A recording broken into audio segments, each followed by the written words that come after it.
Of the Sports Bash here on 97.3 ESPN, the free mobile app, live video on the YouTube channel through the smart TV and your laptop, tablet, phone. What's going on, everybody? I'm your host, Mike Gill. Josh Henning is producing today's show. You out there, Wednesday, halfway home. Playoff football starts Saturday. Eagles play Sunday. We'll have all 6 Super Wildcard weekend games for you live here on 97.3 ESPN. And, of course, we've got the breakdowns. Busy day today. Tom McCarthy, the Phillies broadcaster, he's going to be calling Eagles and Bucks for Westwood One Radio, and will talk to us in about 25 minutes from now. And I want to talk a little bit about the game, but I also want to talk about broadcasting. He did the game on Sunday with Romo on TV, done the Phillies, does the NCAA tournament, and now he's getting ready to do radio broadcasting, how it's all different. So we'll go a little in-depth on the broadcasting world, the NFL, what's going on with baseball. Does he have any inclination of when the Phillies and baseball, Major League Baseball, could get back on the field? T-Mac in 25, Mike McGarry today, of course, at 2:40 in his normal spot. And we'll talk to Jeff Nadu about the NFL playoffs and some college basketball, which is kind of taking center stage now that the college football world is done. The NFL regular season is done, so you got a lot of college basketball conference play coming into play. Also inside the Sixers with Paul Hurdick a little bit later on. Sixers tonight taking on the Hornets. A lot of Ben Simmons news the last 48 hours that we'll dive into as well with Paul. Adam Caplan has today's football at 4. I will rank my playoff quarterbacks today in the top 14 QBs in the playoffs. How do I rank them? That's in the 4 o'clock hour. Cup of Joe tonight. Joe Valerio getting ready for a playoff game. What's it like? How's it different from getting ready for a regular season game? So we'll talk to Joe Valerio, former NFL offensive lineman, at 5, and Jeff Kerr tonight to do a little bit of wild card conversation. I don't know how many people are up on the weather forecast for Tampa Bay on Sunday, but it's not supposed to be very good. Now, it's not in the realm of Buffalo bad, but it is in the realm of it's going to be windy and rainy, and it's going to be a little messy down there. So you take a look at the situation and who that helps more. Is it not the team that runs the football a little bit more, the Philadelphia Eagles? Now, you can take a look at it from this perspective. Tampa Bay likes to throw the ball. They have Tom Brady. They've got Mike Evans. They've got Gronkowski. If you put the rain and the wind into it, does that affect them all that much? I don't really think so. I mean, we hear so many times, oh, it's raining out. Guys chucking the ball 50 times around the yard. The rain isn't the problem. The wind is a little bit of an issue. We'll talk to Anthony Becht on tomorrow's show, who lives in Tampa, played for Tampa, covers the Bucks he does pre and post game down there on Tampa Bay Bucks radio. When it gets windy and rainy down in Florida sometimes, it's a little different than the wind and rain we're experiencing up here. I mean, you ever been in a rainstorm in Tampa? It comes down, man, sometimes. I mean, you get those little summer storms, those little 15-minute that sprout up every now and then. They come down. I mean, that's some rain that comes down, but the wind is the difference. And I don't know how many people have ever been to the Tampa Bay Bucks. What's it called? Raymond James. They still call it Raymond James. The stadium is a lot smaller than it is in Philadelphia. You know, it's not quite, I don't think it has the height that Philly does. I think it's a little bit lower, smaller. It's a smaller venue. So the wind does play a little bit more factor in a place like that. So I think that's something to discuss, keep an eye on, because the run game. Here's the only thing I'll talk about with the run game that I think is not, being discussed as much. Philly doesn't stop the run all that well, right? Philly doesn't stop the run all that well. Defensively, Tom Brady had his best passing game of the season in terms of percentage against Philadelphia. He threw for like 81%. He completed like 81% of his passes. And if he does that again, Eagles ain't winning the game. I'll tell you that right now. If Tom Brady completes 81% of his passes, that means Philadelphia lost. But here's something interesting. If you remember last year in the playoffs, let's go back to the game when Washington they nearly beat Tampa Bay. You remember that game? It was wild card weekend, super wild card weekend. The game was in Washington, so a little different. And Brady threw for 381 in that game. But the difference maker in the game wasn't so much Brady. It was what? It was Leonard Fournette. Fournette had 19 carries for 93 yards. And he was a big difference maker in that game. If you remember in the fourth quarter, he had that late touchdown run. It gave him a 28-16 lead. And then back comes Washington. They got it to 28-23. And if you remember, late in the fourth quarter, Leonard Fournette really ran that game out. And I think, Tom Brady, he had 381 yards and 2 touchdowns. But what I remember in that game, yeah, Brady had a great game. I'm not diminishing what he did.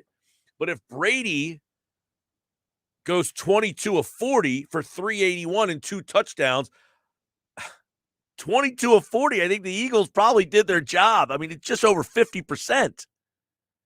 It's way different from the 81%. The difference is if Fournette goes for 93 yards, 5 yards a pop on the ground, I think that means Philadelphia lost the game. The 381 doesn't bother me as much. It's the completion percentage. If Brady throws 40 passes and only completes 22 of them, I feel pretty good. But if Leonard Fournette at the end of the day goes for 93 yards on the ground, I think you probably lost that game. 609-403-0973. The next week, Brady did not have a good game. Drew Brees was horrible in the game, but Fournette was pretty good again. Fournette had 17 carries for 63 yards. He caught 5 passes for 44 yards. Leonard Fournette, who did not have a great regular season last year, became playoff Lenny. All of a sudden, out of nowhere, Leonard Fournette really became a pretty big part of their offense. Now, keep in mind, Fournette has missed the last couple of weeks of the season with this hamstring injury. So I don't know how effective Leonard Fournette is going to be in this particular game. But if you go back to even the Super Bowl, Fournette in that Super Bowl, 16 carries, 89 yards, 4 catches, 46 yards. Fournette overshadowed Brady, only had 201 yards. He did have 3 touchdowns in the Super Bowl. But Fournette was really a big offensive weapon for Tampa Bay. And I think because of all the injuries that are happening currently down there in Tampa, where you got a bunch of key cogs out of the lineup. Who's not playing? Well, some guy, Antonio Brown, yeah, he's pretty good. He's out. You take Antonio Brown out, and I think Chris Godwin being out. I mean, you think about losing Chris Godwin and what that means to an offense. Godwin, believe it or not, he's the leading receiver down there. In 14 games, Godwin had almost 1,200 yards and 98 catches. He's by far, in 14 games, he had 98 catches. Mike Evans played all 16 and only had 74. Think about that. So what does that mean for Godwin? What does that mean to what he is to their offense? He is Mr. Dependable. He's the security blanket. We used to have a tight end at West Virginia. His name was Lovett Purnell. Nobody knew his name because he was the security blanket. He was just the guy that caught the ball at the sticks. First down, Lovett Purnell. That's Chris Godwin. He's almost like an NFL version of the security blanket. Sure hands, 98 catches, gets 11 yards a catch. What's he do? He just moves the sticks. When he catches the ball, he moves the sticks. You take that guy out of their offense, now you become very Mike Evans-centric because Antonio Brown's not there either. So it's an offense that really Philadelphia has to say, all right, Mike Evans, Darius Slay, focus up. That's your guy. Rob Gronkowski, I think, is a big, big problem for this team because we know the Eagles linebackers don't defend very well. They do not cover very well.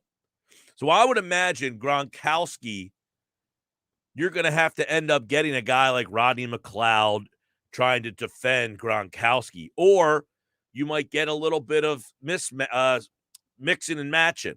Darius Slay from time to time, you're going to have to go on Gronk. Steve Nelson, we're going to need you to go to Evans, stuff like that. You might even see times where Avonte Maddox gets called to defend Gronkowski, and you're going to have a big size mismatch there because the Eagles simply don't have the linebacking depth, personnel, I guess would be a better word, to defend Rob Gronkowski. They just don't have it.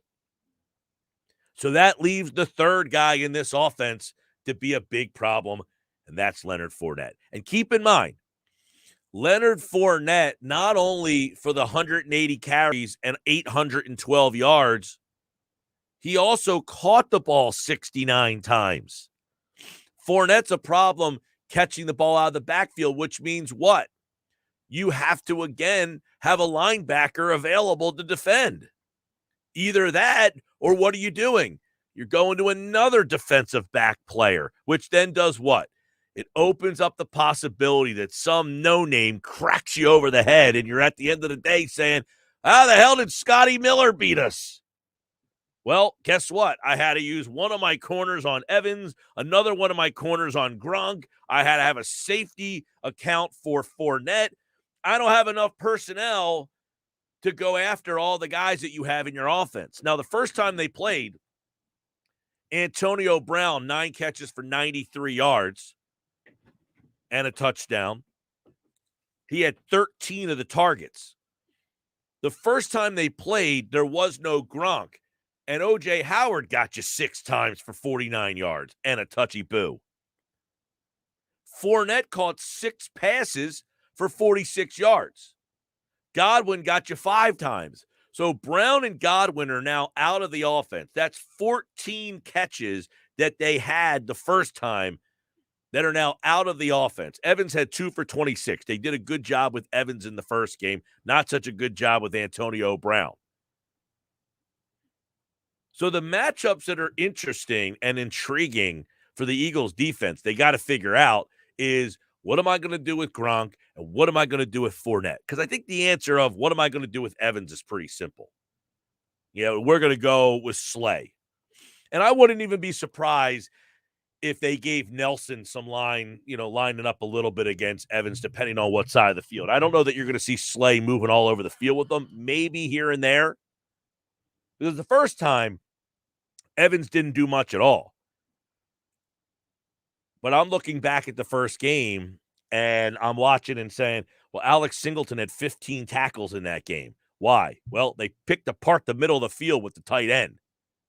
O.J. Howard, even Brate had some catches in that first game. What else? Oh, I look back and say Fournette had 6 catches. So if you go back and watch that game, a lot of the middle of the field, what happened? Brady completed 81% of his passes. He threw for under 300 yards, but he completed 81%. They just kept moving the chain. And then I think they took their foot off the gas a little bit later on in the game. And that is something that will not happen this time. They are not going to let the Eagles get back into this game. Here's another big stat from the first game that I think is not going to happen the second game. And if it does, the Eagles ain't winning.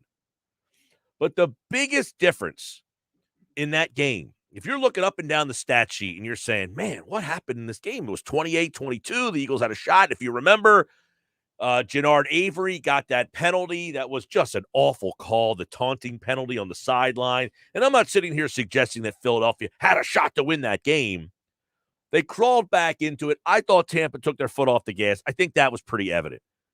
But for whatever they did, take your foot off the gas, yada, yada, yada, Philadelphia had a shot to get back into that game, and then Avery gets that penalty, and it's sayonara time. But if you're looking up and down the stat sheet, the numbers tell whatever story you want.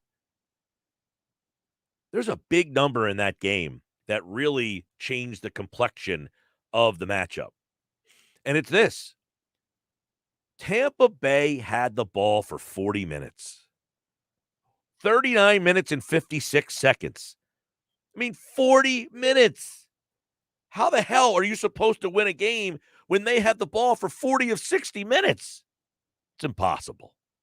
For the fact that it was 28-22, even though the game wasn't as close as the score, I don't know how the game was only within 6 points. And they had the ball for 40 minutes. Philadelphia needs to control the clock a little bit more, and I think they will. They only ran the ball, if you remember, 9 times. Not as many times as Ferris Bueller missed school, but 9 times. Actually, it's exactly the amount of times that Ferris Bueller missed school. But you throw in the 10 carries for Jalen Hurts, and it was actually 19. 9 carries for Miles Sanders for 56 yards in the first game. You will see exponentially more carries in the game this time around. And because you'll see more carries this time around, you will not see the disparity in the time of possession. And my question would be, if they don't have the ball for 40 minutes of time, do they have the ability to open up the lead like they did the last time? They opened up that lead early last game. They pushed that game up to 28-7, I think it was. They scored 14. They went right down the field and scored the first couple times they had the ball. It was 21-7 and then 28-7. And then Philly scored 1 in the third, and then they got the touchdown in the fourth, and they closed that gap, but just was too little too late. And, again, I'm not sitting here saying that the game was close. It never was. If you watch that game, Philly got their ass kicked in that game. They got beat up in time of possession, 40 minutes to 20. It was 39-56 to 20-04. It's unfathomable. They got ripped when it comes to total yards. 400 for Tampa. The Eagles put up a measly 213 yards of total offense. They're averaging 185 yards a game on the ground now. 185 over the last 11. They only had 213 the whole first time they played. 100 of the 213 came on the ground. They had 100 yards rushing. 56 from Sanders, and I guess that leaves 44 over for Hurts. I guess 44. I think Hurts had 10 for 44, and Sanders had 9 for 56. So there's your difference. The Eagles are a much better running football team than they were week 6, I guess that was. Is Tampa, with less talent, more explosive offensively than they were in week 6? I doubt it. I seriously doubt it. 609-403-0973, 609-403-0973. That's the way you get involved. We are busy today. We're going to talk with T-Mac on the other side. He's calling the game on Sunday afternoon at 1 o'clock for Westwood One National Radio. So you will not hear T-Mac here. You'll hear Merrill and Mike. But if you're listening in another market, if you're watching the show on YouTube and you are getting the Westwood One radio call, you will hear Tom McCarthy, T-Mac on the call. And when we return, you'll hear T-Mac right here on the Sports Best. We'll talk a little Eagles. We'll talk a little bit about the call with Tony Romo. We'll talk about getting ready for a broadcast. We'll talk about the difference between TV and radio and much more. It's going to be a fun conversation on football, baseball, broadcasting when we come back. It's all brought to you by Matt Blatt Kia. They want to get you approved today. Matt Blatt, 6211 Black Horse Pike in Egg Harbor Township. I'm Mike Gill. You can watch the show live on our YouTube channel, streaming through your smartphone or your smart TV. Just use the YouTube app on your phone. and you can watch the show live each and every day here on the Sports Bash on 97.3 ESPN and listen live worldwide on the free mobile app.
226 is the number. Sports Bash Live 97.3 ESPN on a Wednesday. I'm Mike Gill at Mike Gill Show. Tom McCarthy set to join us from Westwood One Radio. Yes, the voice of the Phillies.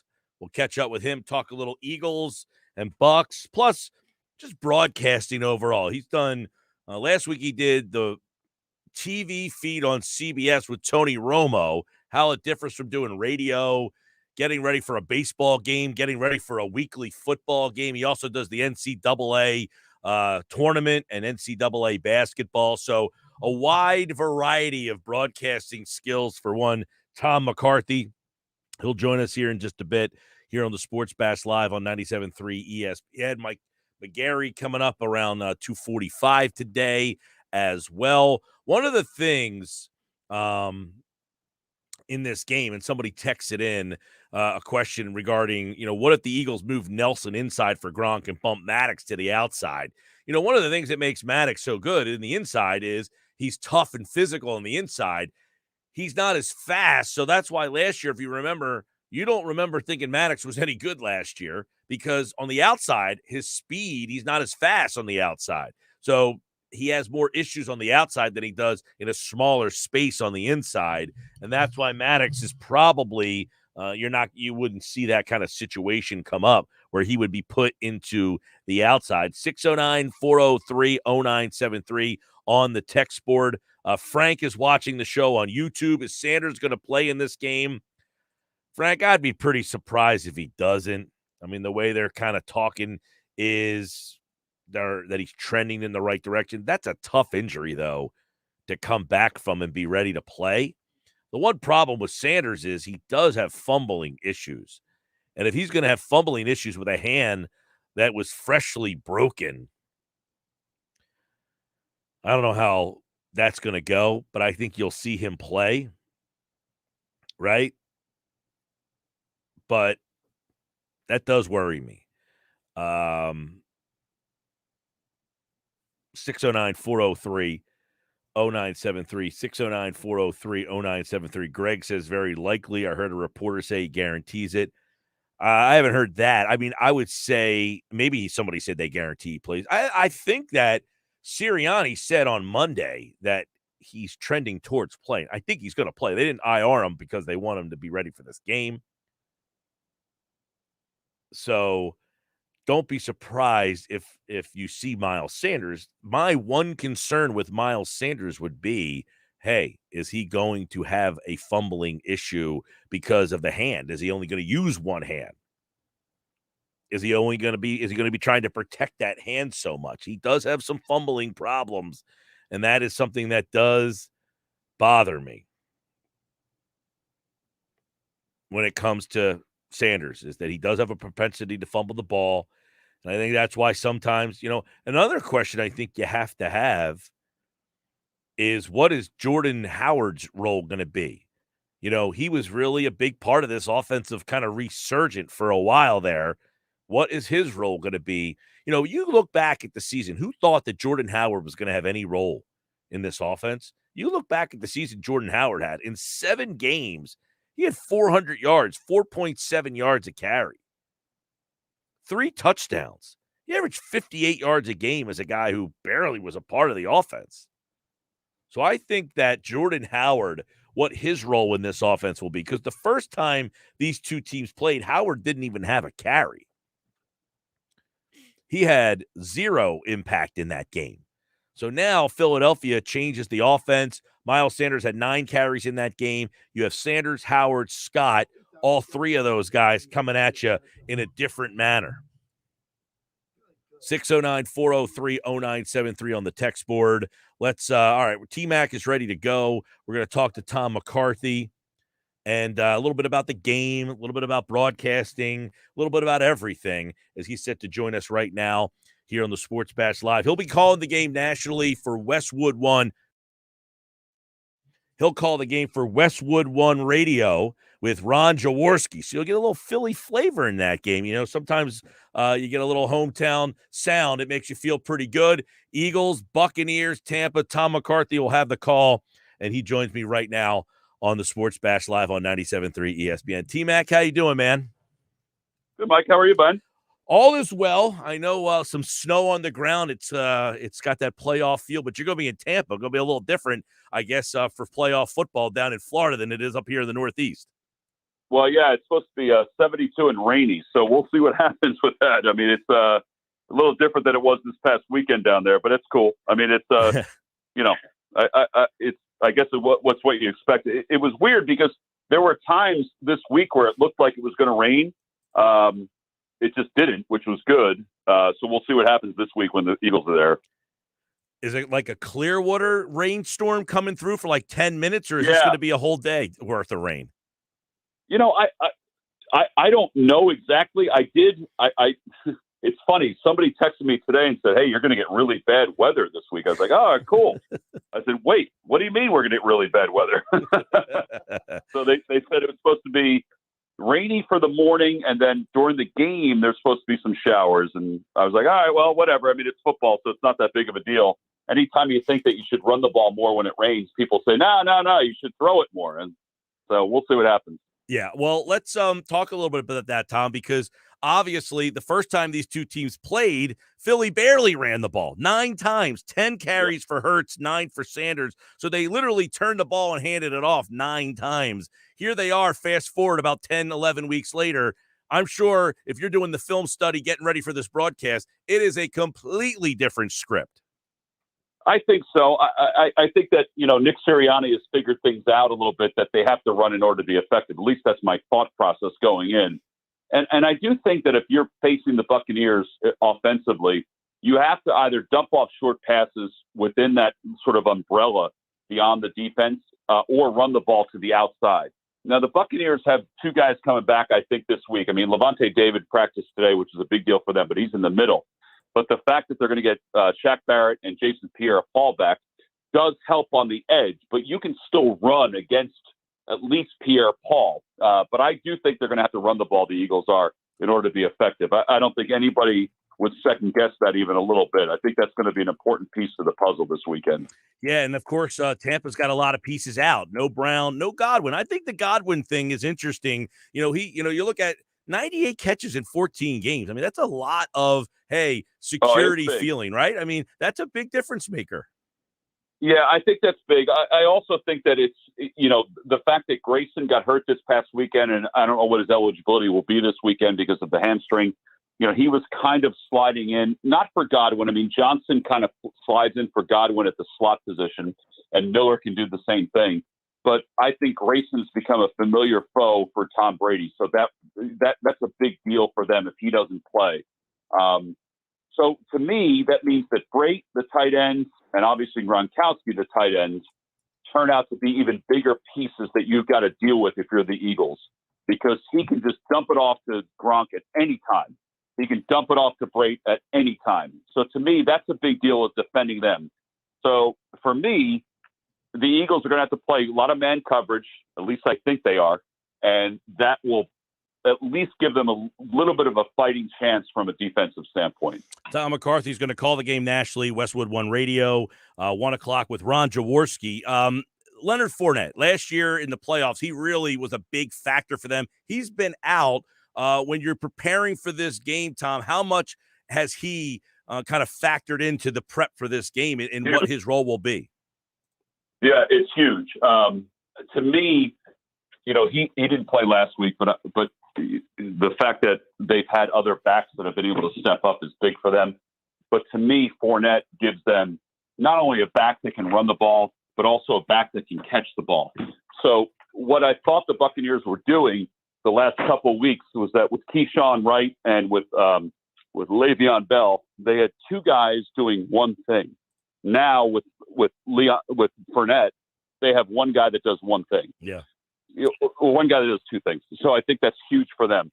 How healthy will he be? I have no idea. Right. They felt like he was going to be healthy, but I think that's a huge addition for them to have him back. Yeah, he had 6 catches the first game, and he's a problem because Philly, obviously, I guess, you're studying them and looking. You don't have to look very far to say their linebackers struggle in coverage. Yeah, they do.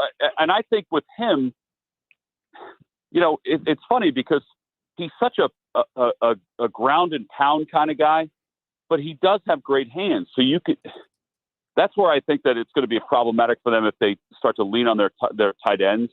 And that's where that interior of the defense between the defensive line and sort of the linebackers have to really step up because they're going to be pressed to be able to cover those guys more.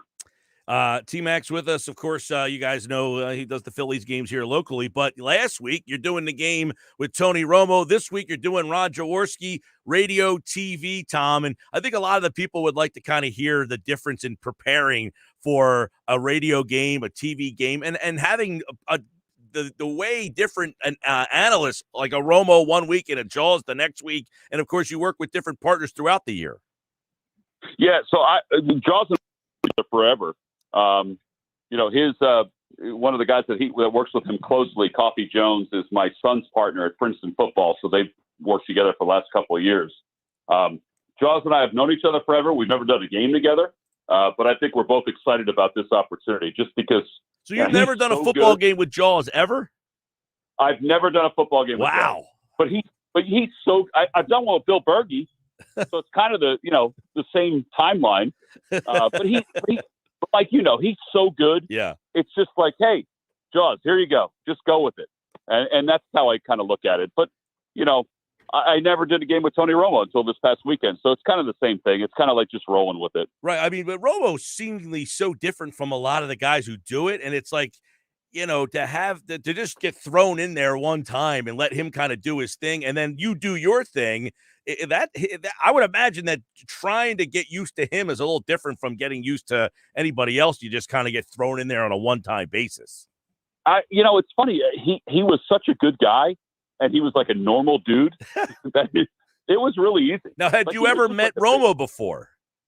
Yeah, we had met a few years ago, just at a different event. I was doing a basketball game up in Providence, and he was doing a New England Patriots game. So, I was in the same spot with him. But that was, and other like seminars that we've had with CBS Sports. So that was about it, but nothing formal. But he was really easy to get to know. That's interesting. Like where they're just like, hey, Tom, you're working with Romo this week. You don't know each other. Get in the booth and have a blast. Yeah, basically. I mean, we had done Zooms together that week leading up, but that was about it. Like we hadn't met each other until the day we went on the air. That the few hours before we went on the air. All right, so. Obviously you do a lot of television, but you do more radio for football than TV for football. Yay or nay? Used to be that way. It's more TV now than it has radio. I've done 4 football games on TV this year. I've done 3 on radio. Okay. So this will be my 4th and 4. Yeah, 4 and 4. All right. So do you prefer radio or TV? Because I know there's some people that still have the charm of doing the radio, but do you like TV more or radio? That's a great question. I like the difference of the two, honestly, Mike. I mean, it's because they are both really different. And I do like the chance to do both just to kind of get the familiarity of both and just to be able to do both. I don't love one over the other. I've always had this charm of radio. Yeah. Everywhere I've gone, baseball, football, basketball, just because you're in control of everything. But I'm not really a control freak when it comes to that kind of stuff. With TV, you have 8 million people in your ear, so it's more of a team effort. With radio, it's you and the analyst, basically. Yeah. So that's the cool thing about that. But I don't have a preference either way. I really have a great respect for each of the mediums, so it's kind of fun to kind of switch back and forth, quite frankly. Right. And then, of course, you got the baseball and then the NCAA tournament. So you basically run the gamut. So you get a little chance to dabble in it all. Do you have I guess baseball would be your favorite? Baseball's always been my favorite. It always will be. I mean, I've played it my whole life. My boys both played it in college. My one son's still playing it professionally. So it's just who I am. I mean, I never played football growing up despite my size. It's just I've grown to love it, though. I love the pace of it. I love the pace of basketball, too. I just like doing all of the sports. I like the fact that, it's like every season's different. Like I'm not just waiting for another season to start. I think that even at my age, being able to have some of the other sports makes me a better broadcaster from one season to the next. Tom McCarthy, of course, will call the game with Ron Jaworski nationally, Westwood One Radio. That is your Sunday 1:00 game. And, of course, we'll hope to have some baseball with them. Maybe we'll have them talk some baseball in late February, March, if we can get the Phillies back on the field. And then, of course, the NCAA tournament. You'll hear him here for Westwood One Radio. T-Mac, we're glad you're keeping busy. Last week, here you go. So we posted an article that you were doing the game with Romo, and then over 20,000 unique visitors that cared that you were doing the game with Romo. How about that? Cool.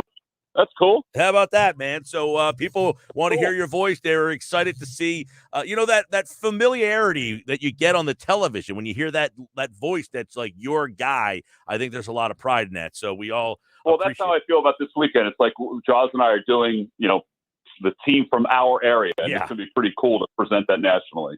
Well, T-Mac, we appreciate you taking a couple of minutes here, and we will certainly enjoy the broadcast. All right. Thanks, Michael. All right. That's Tom McCarthy. And, of course, Westwood One's coverage of Super Wildcard Weekend is right here on 97.3 ESPN. Good perspective on the Eagles, a little broadcasting talk for you there. Coming up on the other side, we're going to get into some NFC East. The Giants made the decision to fire Joe Judge. Was it pressure? Was it a long time coming? What was in the decision?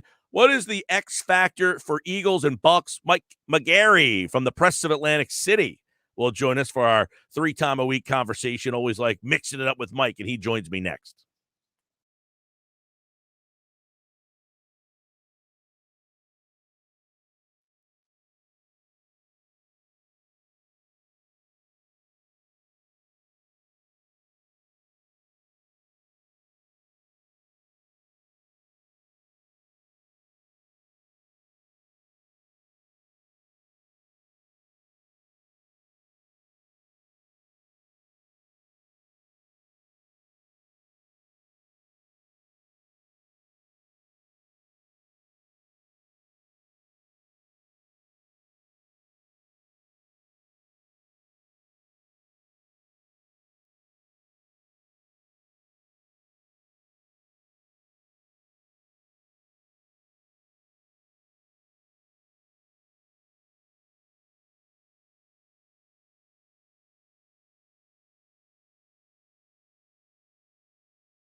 All right, Mike McGarry's appearance is brought to you by Calvi Electric, now offering residential services for your home and business online, calvielectric.com. Mike McGarry from the Press of Atlantic City, set to join us here.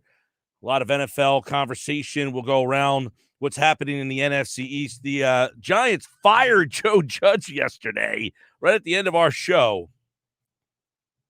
Right as Rob Motti was joining us at 5:30 last night, Joe Judge was relieved of his duties in New York. How did they come up with that?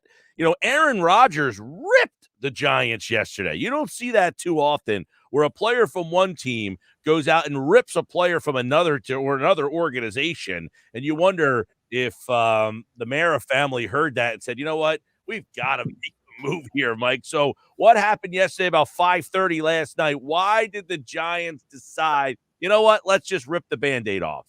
I think it was the voice of the fans. I think you could not possibly sell to the Giants fans that a football team that had finished the season so horribly, both on the field and off the field, with not only Joe Judge's decisions on the field, but his comments post-game. I just think it was a no-sell to the fans of New York, to the longtime Giants fans. And I think from a football perspective, I think they might have wanted to keep him for whatever reason is, I don't know. But from a business perspective, you have a 90,000 seat stadium up there, and it was going to be empty next year if you brought Joe Judge back.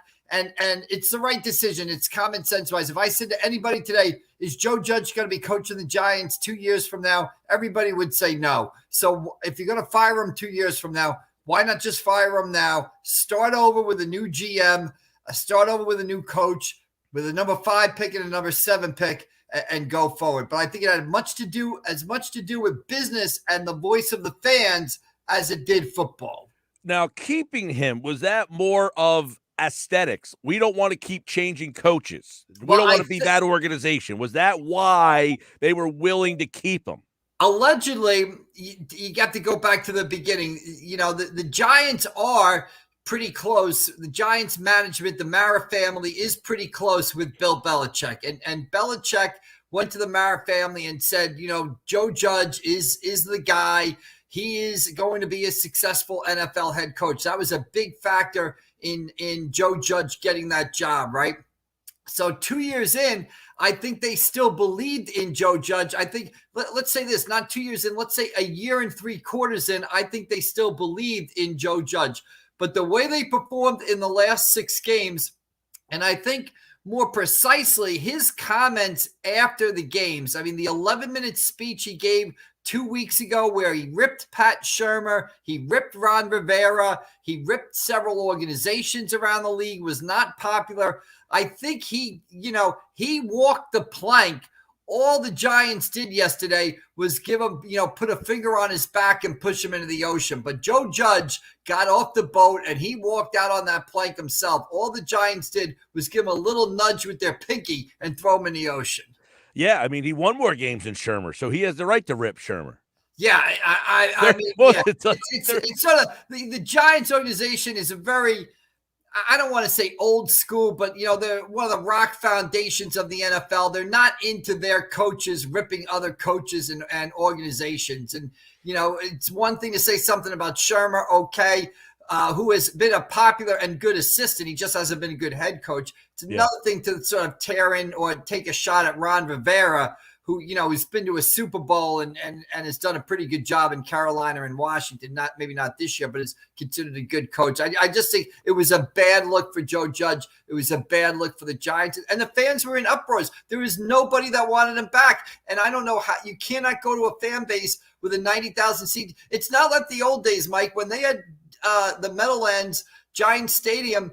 I can remember you couldn't get Giants tickets. You'd have to be on a waiting list for season tickets for 10, 15 years to get Giants tickets. Giants tickets were impossible to get. Now, people are giving them away. They don't have a season ticket base that sells out that stadium. So business perspective wise, they couldn't bring him back either.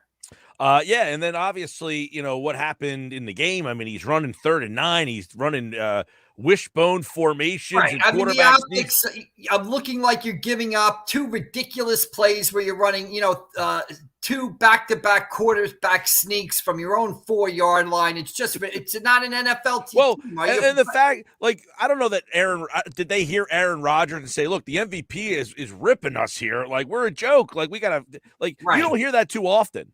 Right. Aaron Rodgers said publicly what probably everybody else around the league was thinking. Supposedly you heard reports over the weekend. Nobody in the locker room was upset. Joe Judge talked a good game. I mean, I fell for it. He came to New York. He talked tough. He talked like a big tough guy. But, you can only be – he talked like Bill Parcells and Belichick. He forgot to do one thing, though. You got to win like Bill Parcells and Bill Belichick to continue to talk like that. If you don't win games and you talk like that, guess what? You're a guy who's not making any friends. And if you don't have any friends, there's nobody to defend you, and you're out when times get tough. Do you have any idea? Now, Josh was telling me that Mara requested that they didn't air the press conference live. Is that accurate?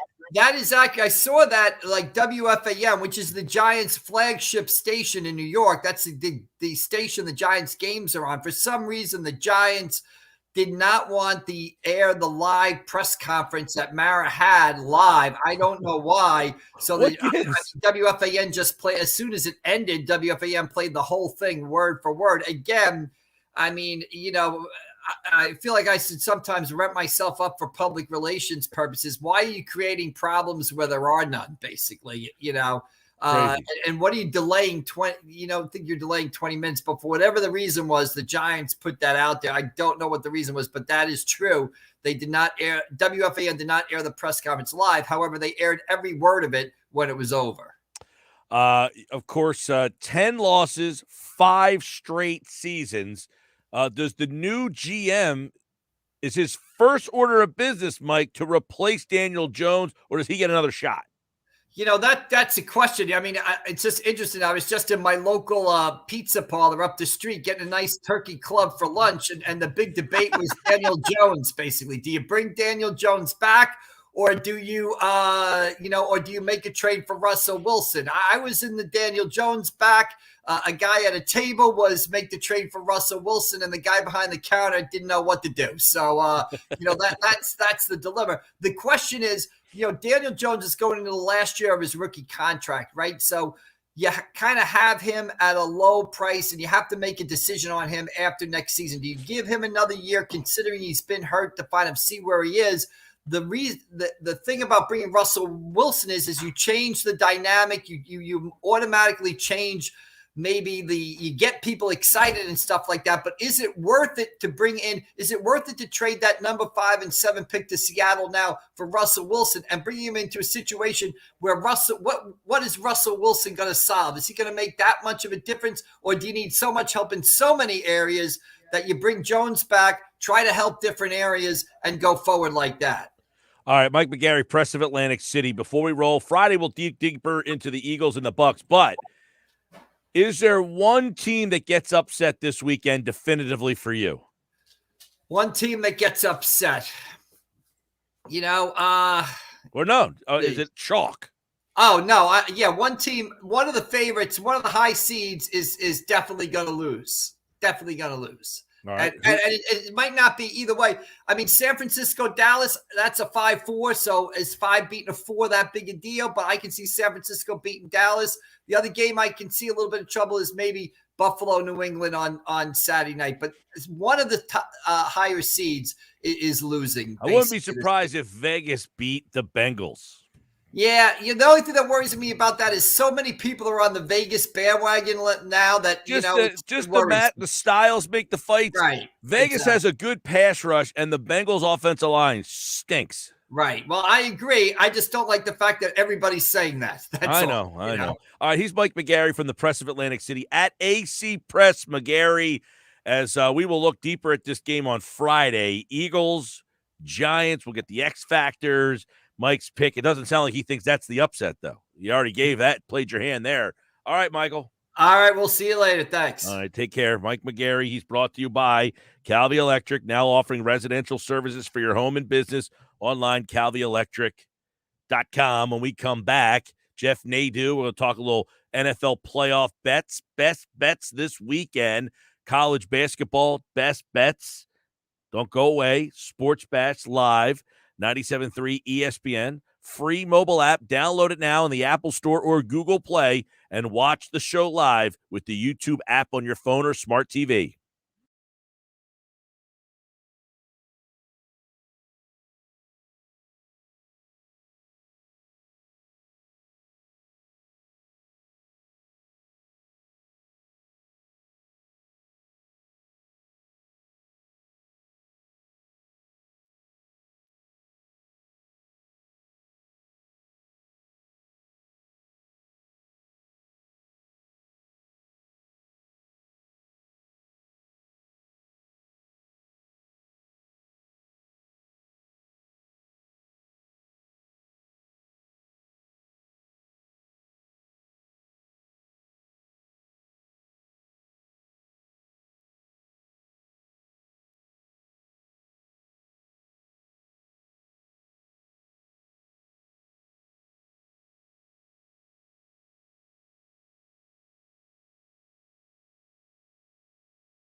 Hour 2 of the Bash, 97.3 ESPN, the free mobile app, and I am Mike Gill. Taking you till 6 o'clock tonight. Super wild card weekend. We're going to take a look at some of the lines in these games. College basketball is in full swing now that the college football season is over. Jeff Nadu is back. You can listen to his podcast, The Sit Down, Big Man on Basketball. Am I allowed to use that? I saw you kind of asking about that yesterday. I think I'm allowed. I don't know. I'll ask him. He can explain it to you. But if you want college basketball, none better than this man right here, Jeff Nadu. What's going on, Jeff? Good. How are you, Mike? I'm all good, man. The college football season in the books. We're in conference play for basketball. Super wild card weekend. Eagles made the playoffs. Times are good. Yeah, I would say they are. I mean, I think, ultimately the Eagles are playing with house money, as they say. I don't think anyone feels like this team's going to go and win a Super Bowl.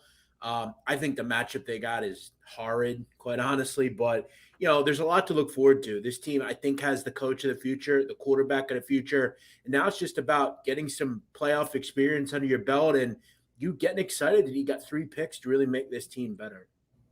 That's the big thing is how many teams, somebody asked me this, Jeff, and I don't know that I'm not expecting that you did this research because I haven't done it. How many teams have made the playoffs and had 3 draft picks in the same year? Again, I'd have to go back and look, but I don't think I would be surprised if any. The Giants have 2 draft picks, but they were horrid. Yeah. The Jets have multiple picks, but they're horrid. The Eagles have 3 picks and made the playoffs. I don't think I can ever remember that happening. Yeah, I don't either. And I think that's something that you just have to look at and just be really happy with. Look, could they have been a bit better picks? Yeah. And Miami definitely kind of got it going towards the end of the season. But all in all, it really worked out well. And then, to put kind of the cherry on top, you look at what you got for Carson Wentz and what happened to Carson Wentz. Wow. So it's okay. How would you describe what happened to Carson Wentz? Because somebody wrote something on Facebook. They tagged me in this, and it's like, I feel like everyone's kicking the guy while he's down. And to me, for instance, Jeff, I would say I feel bad for Wentz in a way. Is he a great person? I don't know. I mean, is he a nice guy? I don't know. But as a football player, this guy was uberly talented. And I think the injury after injury after injury just ruined this poor guy's career.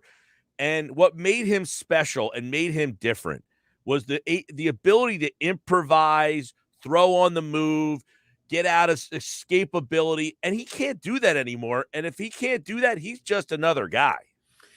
Well, I don't think it's all Carson, and I'll tell you why. 2 reasons. You look at that game the other day, okay, Mike. Why did Jonathan Taylor had only 15 rushes? Can you explain that? I know they were down in the game, but why did he only have? He should have 15 rush attempts in the first quarter. What are we talking about here? They did it all year, and then in the biggest game of the year, they decided to put it in Wentz's lap. I didn't get it. And another thing, one of my big knocks on the Colts all season was they just don't have a ton of weapons, man. It's hard, and I don't mean to keep making excuses for Carson, but we have to look at what he's had to work with in his time as an NFL quarterback. You look at the 1 year in 2018 where he was terrific. He was an MVP type of player. He had weapons.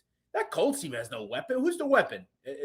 T.Y. Hilton, who's injured half the season. Michael Pittman's a nice player, but there's no Jamar Chase, young talent on the team. There's no high-level Julio Jones type. There's no talent at the receiver spot. Your best receiver could be Mo Alley Cox, for God's sakes. They just, for a team that over the years had Reggie Wade and Dallas Clark and Marvin Harrison and T.Y. Hilton, how's that the only, they have to go out and get a high level receiver going forward, because I think that could really help him to go along with Taylor and running the ball effectively. Right. And, look, I just don't think he's the guy anymore. You can't ask Carson Wentz to be the guy. I think his skills are diminished. The guy I'm not trying to make excuses, but when you have he had an ACL plus, I think it was a piece, he had 2 ligaments torn in that one injury. Yeah. Then he has the concussion. He had the broken back. He broke his wrist. He broke his ribs. That just all this. That just adds up to the point where you're just not the same player you were. Yeah, and I think, to be honest, there's not much they're going to do. I think they're going to keep him for another year, see how it goes. And look, we remember as well. Yeah, I mean, a couple years ago they had a great offensive line. Like what happened? Yeah, they ran the ball effectively. They just need to get some more talent on the offensive, and they just don't have enough. But you're right. I mean, will Carson Wentz ever be the quarterback that he was that half of 2018 or that 75% of 2018? I don't think. Nope, I don't think either. All right, Super Wild Card Weekend. Now, I know you were a little down on the NFL, but I'm guessing that these lines came out and you had to be at least somewhat interested. You got Cincinnati 5.5, Buffalo 4. So we'll start with the Saturday. Yeah, I thought with the Cincinnati the Cincinnati Las Vegas game, I got to tell you, I've not had a lot of luck with the Raiders. It seemed like every time I bet against the Raiders, they were able to get the job done. I thought this was a bit healthy of a number as far as laying 5.5. Look, I like Cincinnati. I think their defense is better.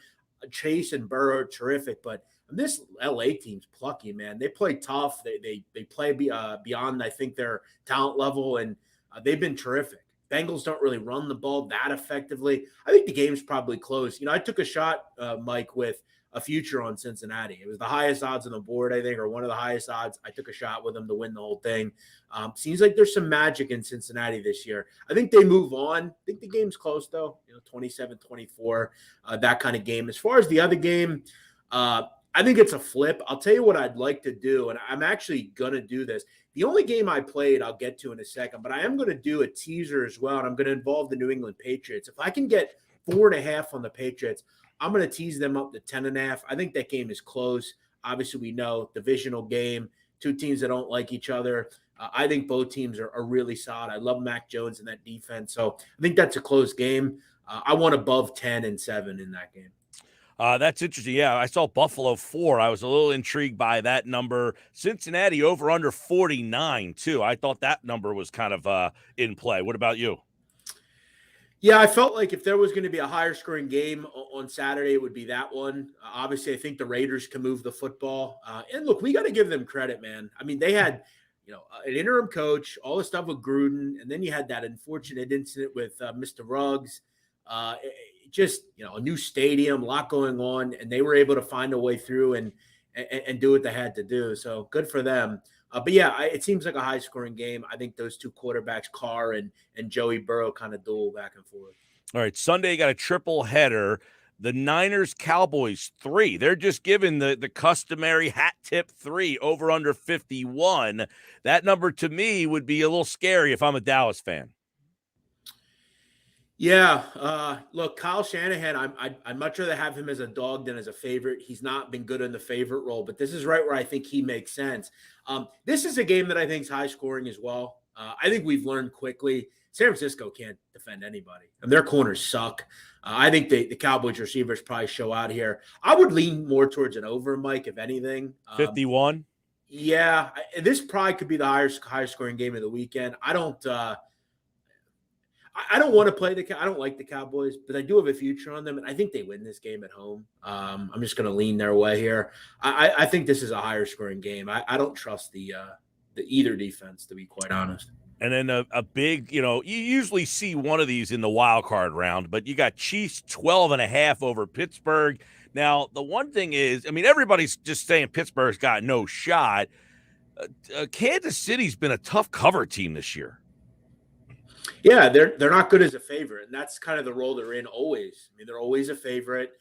It's rare they're going to be a dog. Now, I will say, I mean, their favorite trends have gotten better. They're actually 6-4 ATS over the last 10 as a favorite. So, yeah, they had a hard run. There was one point where they had lost like 13 or 14 as a favorite. But this is a different football team, Mike. They're a much better defensively. Look, I'm going to tell you right now, Mike, I got to ask you, and I don't mean to bring this up. I mean, are you sick and tired of this Ben Roethlisberger love fest? Because I am. No, all due respect. Yeah, no. He's a vile person. He is. I mean, now, look at his. Did you see the people putting you on to Ben Roethlisberger? You didn't? Did you see any of that? I did. That people say you look like Ben Roethlisberger. Yeah, well. Yeah, the signature Jeff Nadu haircut on Roethlisberger's head. This is something I want to talk about publicly. Okay, I don't usually wear my hair like this out. I don't. Right. I wear it spiked. Yeah. But the biggest event I've ever been in Rough and Rowdy, I had this haircut. Yeah. I didn't know how I'd react with my hair spiked as opposed to down. I felt a little bit right. Like if you were in a boxing match looking like you were going to a rave. Right. I didn't want to do that. All the gel, it could hurt me aerodynamically. I didn't want to worry about it. So, well, yeah, I think Arturo Gotti came to the ring with a nice gel job. there was also a great fighter many years ago, Paulie Malignaggi, who used to wear the blowout as well with the gel. Yeah. So, yeah, I don't know. I did see that though. I thought it was funny, the person that showed me that. But well, it's like, okay, so because we do this segment, people act like I'm some like expert on your life.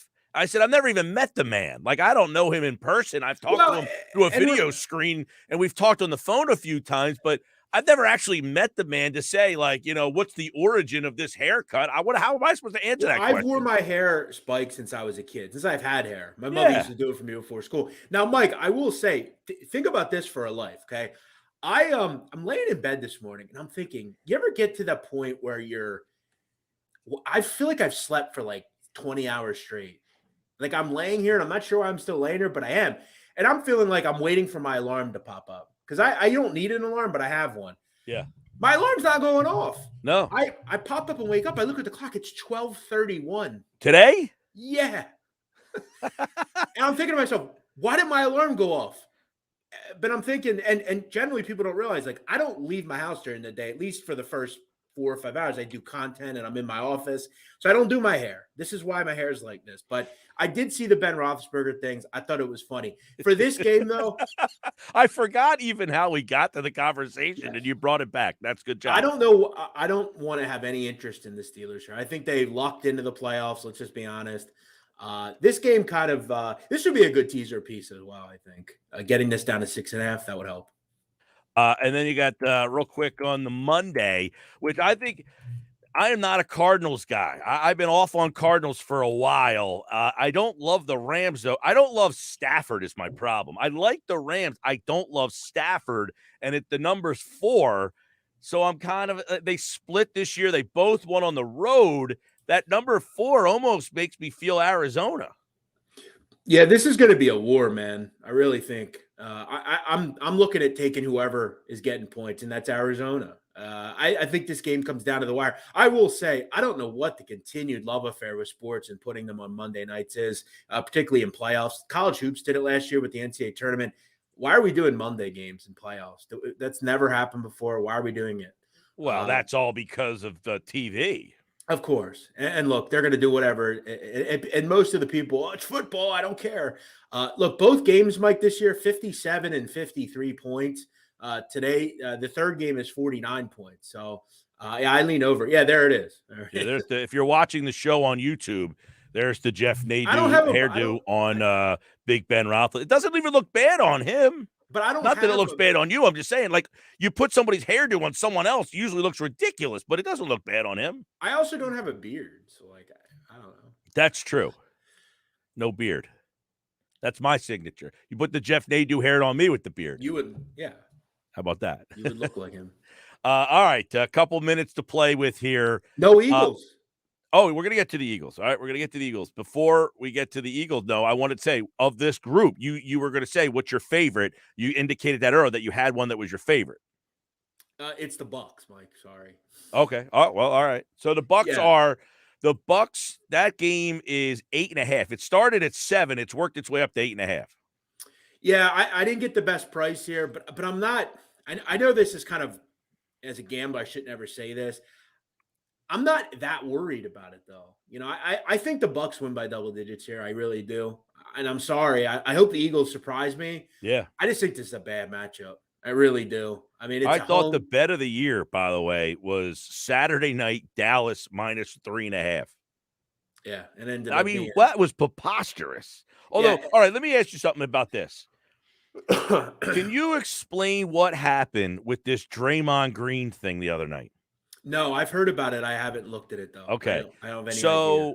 Apparently, if you're doing single game stuff or whatever, Draymond Green was like over under 5.5 rebounds, 6.5, whatever. And then right before the game starts, it's announced that he's only basically starting the game as like a ceremonial thing because his calf. He wanted to be out on the court with Klay Thompson. So everybody bet the unders, who found out that he wasn't going to play. So he literally took the opening tap, got called for a foul, and then left the game. So there was a lot of talk about whether or not – go ahead. If a bookmaker doesn't refund you, I would – and I'm giving you advice – I would withdraw every cent and go elsewhere. Well, that is vile. I think that DraftKings – I got to look this up because Ravel actually tweeted something about him, about the whole situation. And what happened here was that I think they ended up paying everybody out that won the bet and then refunding everybody that lost the bet. Yeah, I don't even think I just would grade it as a push, and you should get your money back. There it is. DraftKings will be grading all Draymond Green under markets as winners and issuing cash refunds for all the bets on Draymond Green over. Customers will see settlement and crediting happening by the end of the day. Yeah, good. And that's how every book should do it. And if they didn't, you should take your money out of that book and go elsewhere. All right, Jeff Nadu, college basketball, we are in conference play now. So this is your sweet spot, bread and butter. So give us a couple of college basketball tidbits as the conference schedule is here and maybe a play or two. We've had a lot of people tweeting that they've been winning. You've been giving us some hot hitters. Yeah, I appreciate that, Mike, and I'm hoping that people are happy with what we're doing here. I had a couple I like tonight. I'll just throw one out to you guys. I like Xavier at home tonight against Villanova. A little bit of a local flair here. Villanova beat Xavier back on December 21st, Mike, in the first matchup. But when we look in further inspection of that game, Villanova used the final 10 minutes to really just kind of get some. They just shot the ball really well. Xavier was up 10 at the half. This is a really good Xavier team. I think you make a case they could be the favorite in the Big East. They're really good. They're at home. Students are back as of Monday. This is one of the toughest places to play in the country. Cintas Center, absolutely electric atmosphere. I'm not a big Villanova guy. I'm just not. I don't think defensively they're very good. I don't think they're very deep, and they are way too dependent on the three-point shot. I think Xavier's a more well-rounded, balanced team. Revenge on their minds tonight. I like Xavier to get the job done and beat Villanova. Don't need to lay any points here. I think the money line's real fair, 115, 120. I like X here. X marks the spot, as they say. There we go. The podcast is called The Sit Down. Big Man on Basketball is back. Where can they find it? Yeah, just one quick thing, Mike. The Sit Down, probably the biggest episode we've done in a long time. Talked about John Gotti Jr. In his life. But many people don't know that he took over for Dad after Dad went away, and he is not 1/10 of the boss his father may have been. So check that out. We actually also went at the government a little bit, which might be a bad thing. We shouldn't do that, I guess, but it was necessary. So make sure you check that out. And you can also check out Big Men on Basketball. I put the links out. I'm trying to find a sweet spot with that. People want it. It's got a collective audience. So check me out on Twitter. That's where all the good stuff is. Jeff Nadu on Twitter. At Jeff Nadu on Twitter. Got a TV show for the people? Yeah, keep banging the hammer. Gomorrah. It's the best show I've ever seen, Mike. You got to go watch it. But as far as a TV show, what could I recommend? I just watched The Innocent. Well, you know what, Mike? I will recommend. A lot of people, for whatever reason, haven't seen the Power series. I love Power. I think it's a terrific show. The second version of it is out. It's called Ghost. It's awesome. If you've never seen Power and you really want a long show to binge watch, I mean, there's about 6 or 7 seasons of Power as a collective. I like it. I think it's a great show. I'm watching. I watched The Innocent the last 2 nights. That's a Harlan Coben series. I'm not sure what that is. Very graphic. It was a Spanish show, so the dub of the language was tough because the mouth didn't match up. Mm-hmm. But man, it's a little graphic to take. I'm all for graphic shows, Mike. I'm just a lot of. You'll have to look into it. It was good. I mean, it's a murder mystery, takes you around the bend, guys here, there, a lot of stuff. Check it out. I will. Thank you, Mike. Full book report next week. You got it. Jeff Nadu, there he goes. All right, take care, pal. Yeah, Mike. There he is. Sports bettor, content creator extraordinaire, Jeff Nadu here on the Sports Bash. I'm Mike Gill. Coming up, the Sports Bash this hour, by the way, is brought to you by DraftKings Sportsbook, partnership with Resorts Casino Hotel in Atlantic City, AC. Go to resortsac.com to book your next getaway for game day specials. I'm Mike Gill. This is the Sports Bash. When we come back, we're going to talk a little Sixers NBA. They're back in action tonight against the Hornets. The latest on Ben Simmons, Joel Embiid's MVP run. Is it really real? And who's back in the lineup tonight? Find out all that and more with Paul Hurdick from Liberty Ballers coming up here on the Sports Bash live on 97.3 ESPN.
3:28 on a Wednesday.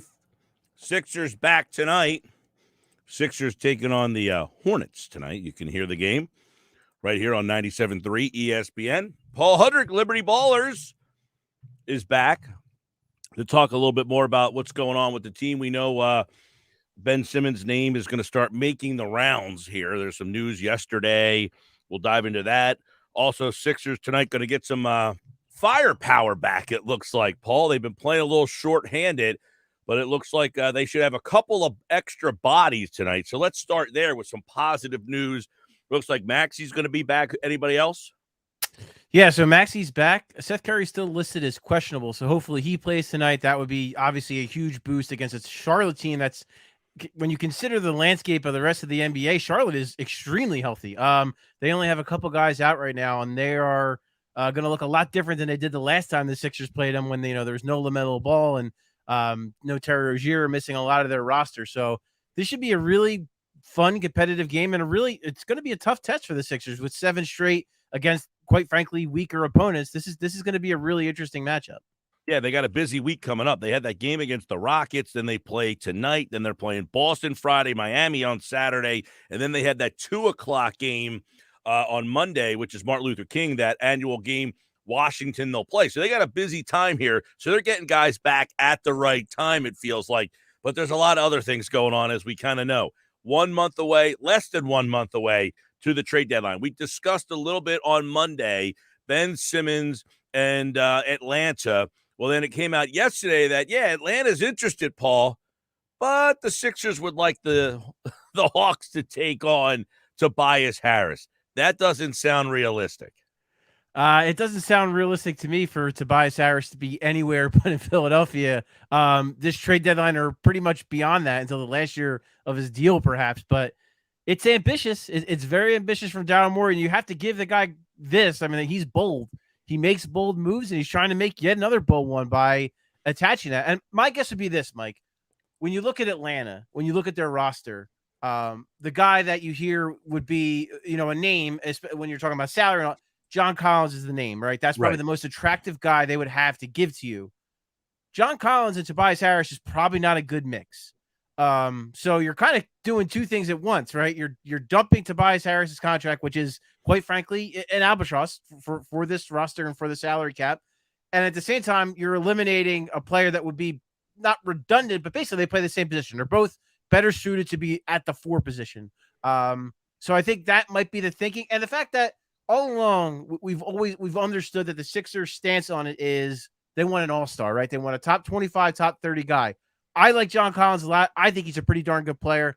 He's not in that category. And I think he would fit, actually. Some people don't believe so, but I think he would fit very well next to Joel Embiid, playing that dunker spot, can stretch the floor a little bit and hit a 3, can play some backup 5 and, be a screener, roller, lob threat. But yeah, the idea of getting Tobias Harris's deal at the only chance you have, Mike, I think, is if Oklahoma City has an appetite for that and you can give them the proper draft compensation, either your own or somebody else's.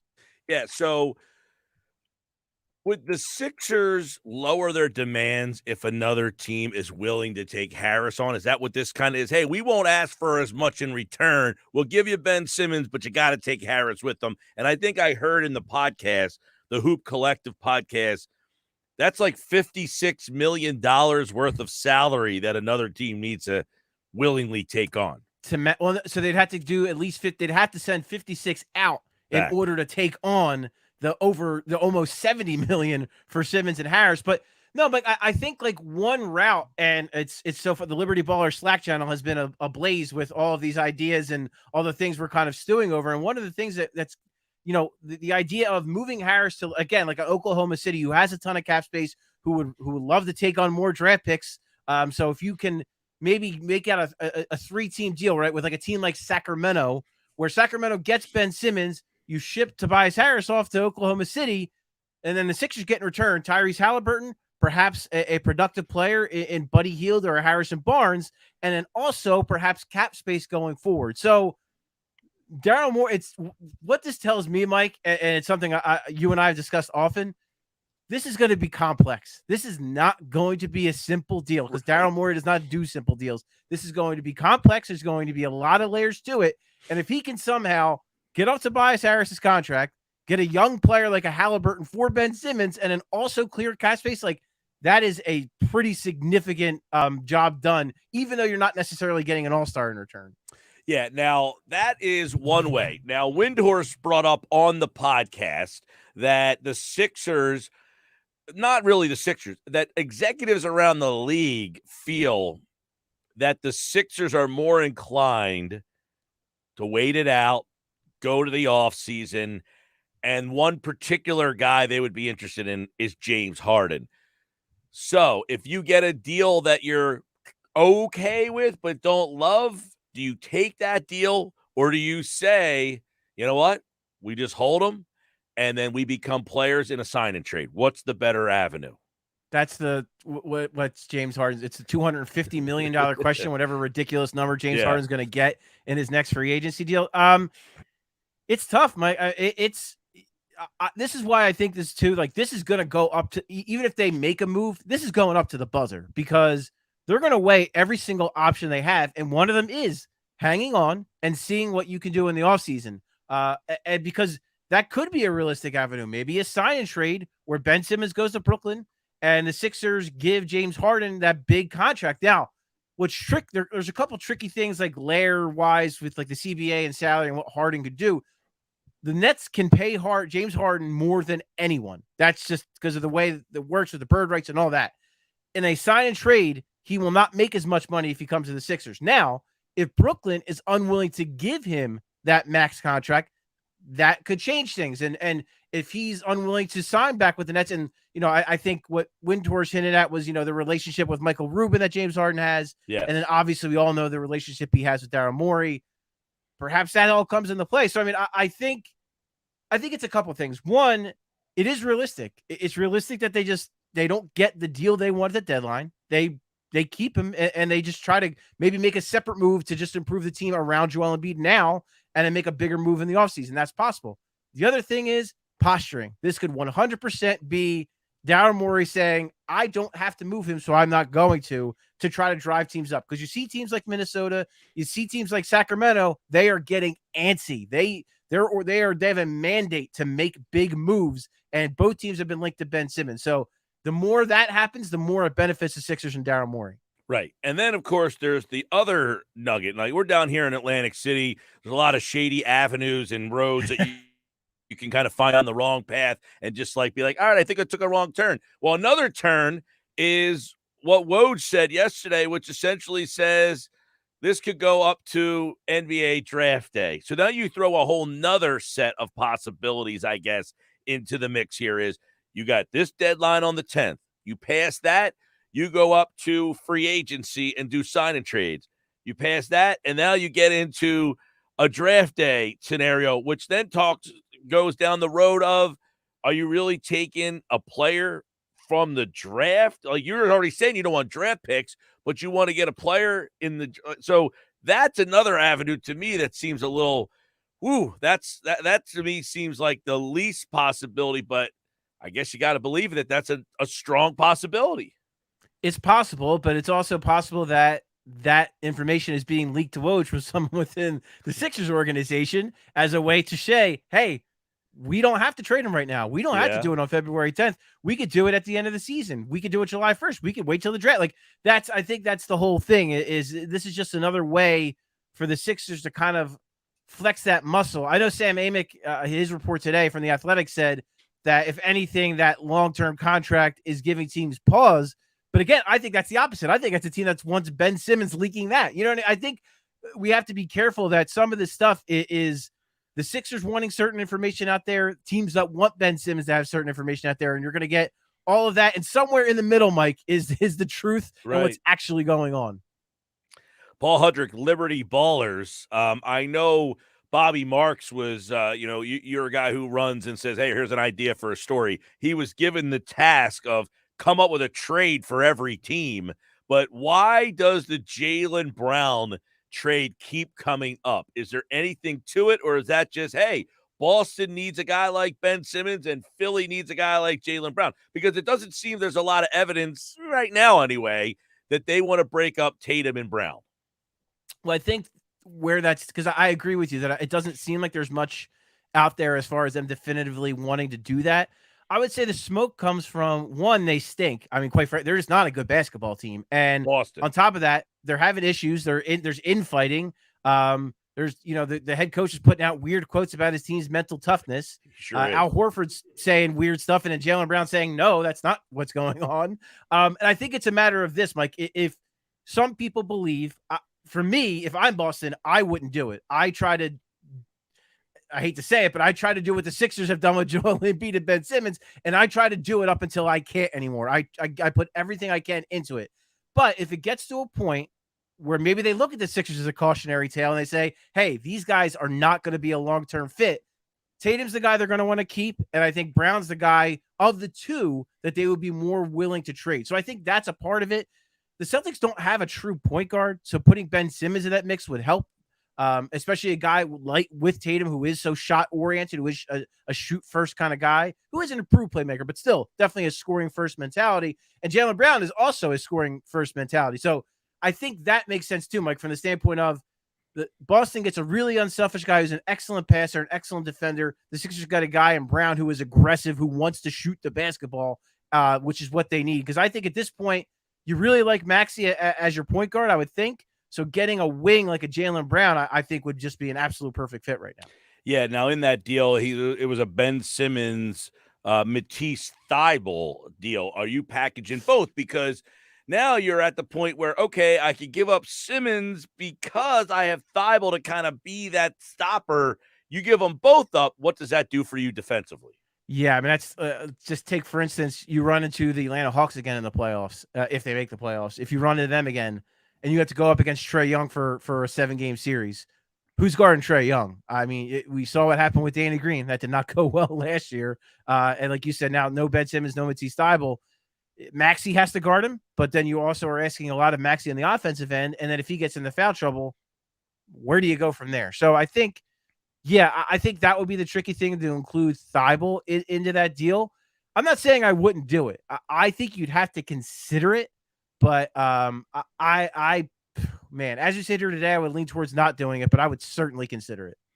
Paul Hurdick, Liberty Ballers, Sixers tonight against the Rockets. The Hornets. And you can hear that game right here on 97.3 ESPN. You've got that Brooklyn. Now, Brooklyn and Chicago are playing tonight at 10 o'clock. I get that's a central time, but I feel like a 10 o'clock start for Brooklyn, basically in an East Coast situation, is not conducive for them. No, I mean, it's essentially a lot of old guys game on that team.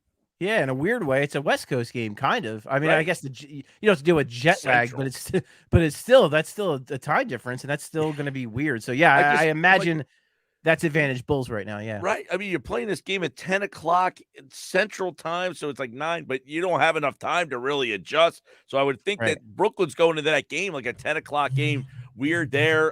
Cleveland making a lot of moves too. They're going in with this regime, man. This is it. They better be right. Yeah, listen, I love their young pieces, man. I mean, Darius Garland, I think there's whispers of him possibly being an all-star. Same for Jared Allen. Evan Mobley, I think it might turn out to be the best player of this rookie class. Isaac Okoro, I mean, you go up and down. I mean, they have a lot of really good young pieces, and they deserve a lot of credit. And Sexton's not even playing for them right now. And he was obviously a big part of it as well. But they are a team that's a lot of fun. They're a lot of fun to watch, and they're going to be good for a really long time, I think.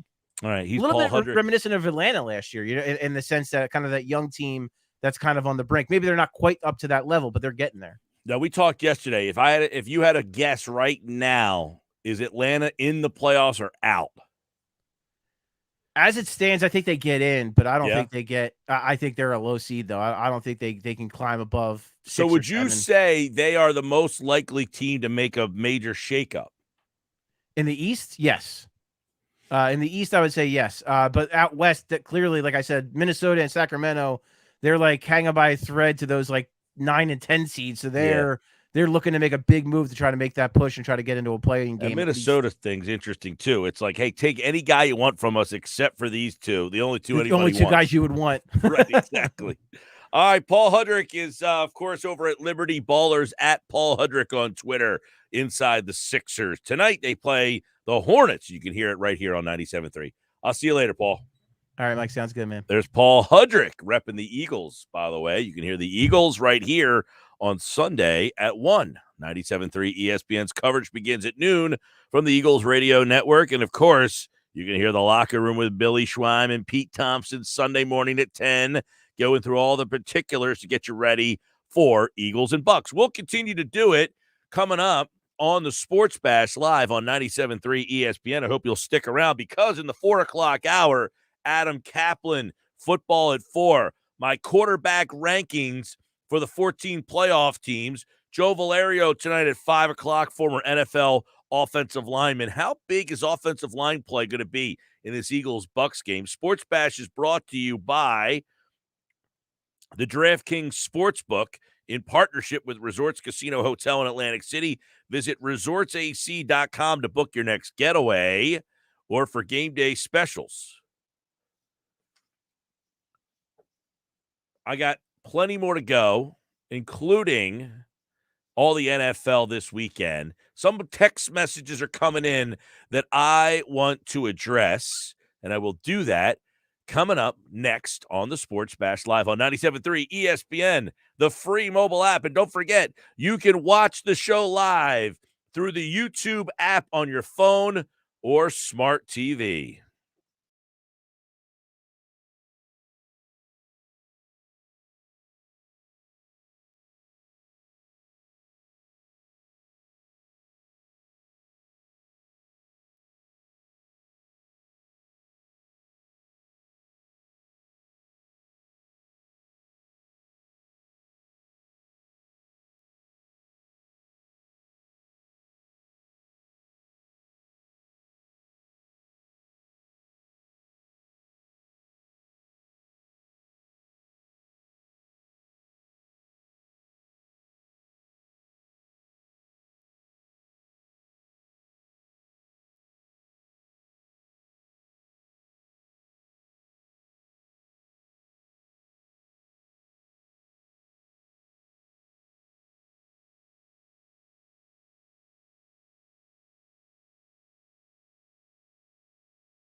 10 to the top of the hour, Sports Bash, 97.3 ESPN. Mike Gill with you. At Mike Gill Show on Twitter. Follow me there. Get all the news on the Eagles and the Bucks over at 97.3 ESPN.com. Adam Caplan. Football at 4. Will Miles Sanders play in the game? We'll talk to Adam about that coming up in 10 minutes from now. What else we got going on? I feel like all these NBA, all these NFL playoff games are so intriguing. They all have something about them. All right, so real quick, these are the thoughts, in order of the games that I'm excited about. Like, I have to watch this game to no interest. Now, the Eagles-Bucks is out of this mix because obviously I'm going to watch that game and I'm, interested in that. I would say next up on my list, like have to watch the game, is 49ers-Cowboys. I like this game. I feel like the 49ers are going to give Dallas some problems running the ball. I think Dallas, I talked about this yesterday. I heard Bart Scott talking about this today as well. The fact that if I'm the 49ers, I'm game planning for Parsons and his ability to possibly, sometimes you use your strength as a weakness if you're the other team. I want to see if the 49ers just absolutely try to dominate this game on the ground, shorten the game, take away the explosiveness of the Cowboy offense. So that would be the top game for me. Like if I had to watch one of the games this weekend, that would be one. Next up would be the Patriots-Bills game. Very intriguing. The kid Harris, Damian Harris, the running back for New England, people don't realize he had 15 touchdowns this year. He's a big factor in this game, I think. With the weather and everything that's going on up there, I'm very intrigued by that game. So Bills-Patriots, the 8 o'clock game on Saturday night would be number 2. I would go with Raiders-Bengals next. I think the Raiders are, both these teams are 10-7, but one's a 3, the other's a 6. The Raiders need to get on. I think the Raiders pass rush is going to be a problem in this game. Now, we had Jeff on earlier. He was talking about a lot of points in this game. The over-under is 49. Here's the thing with the Raiders. The Raiders, to me, are like good, average and good everywhere. They're not great in any spot on offense. Carr's good. He's not great. Right? Jacobs is good. He's not great. And their wide receiver contingency is, it's good. It's not great. The Raiders don't have the firepower offensively that the Bengals have. But conversely, the Raiders have a really good pass rush. So I think that's what makes that game. The pass rush of the Raiders, the offensive line. The Bengals' offensive line sucks. I mean, they got to have the worst offensive line in the playoffs. That's the difference. You play a playoff game and you get matched up against a team that's got a good pass rush, and the Raiders do. That one's intriguing to me. That would be 3. The Monday night game, Arizona and the Rams. Both those teams beat each other in their own, stadium.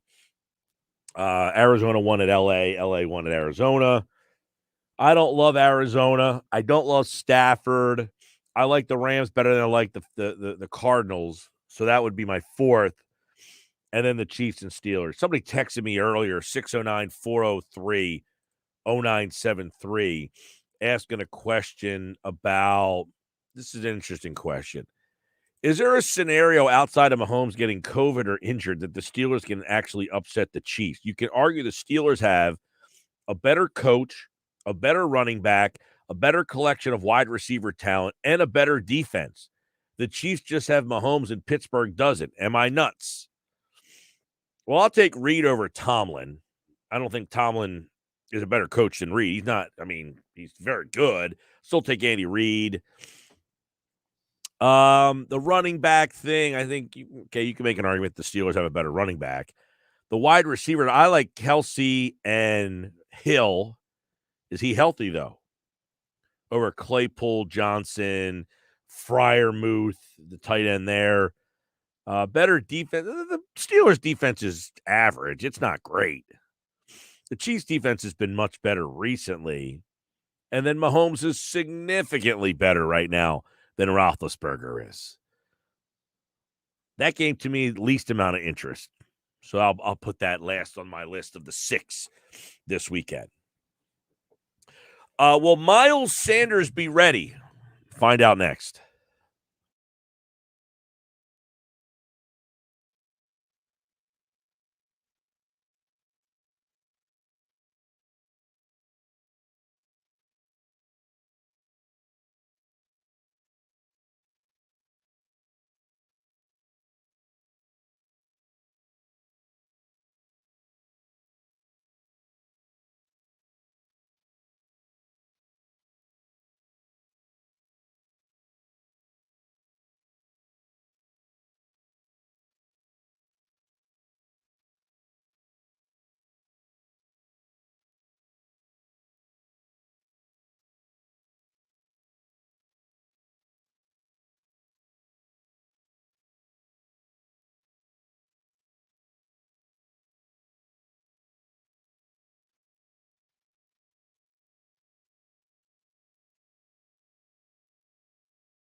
Football at 4 is powered by the Inside the Birds podcast. Don't forget to check them out, the live pregame show this Sunday at 10 a.m.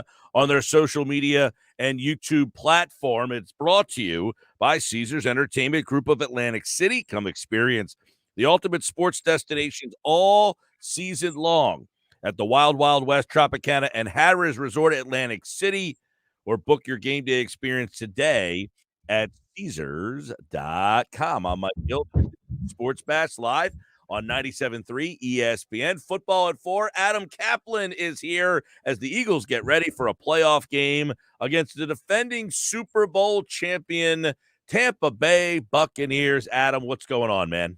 Good to talk to you. Yeah, look, there's no doubt. And it looks like right now, as we speak here, it's probably going to rain. I don't know if that helps anyone. We'll get into that. But I'm just looking forward to a game in the playoffs for the Eagles. It's so unexpected, particularly, Mike, when they were 2-5. Who knew? I mean, it's just, I can't figure out, I don't know about you, but I can't figure out where Eagle fans are with this. If they lose, will they be upset?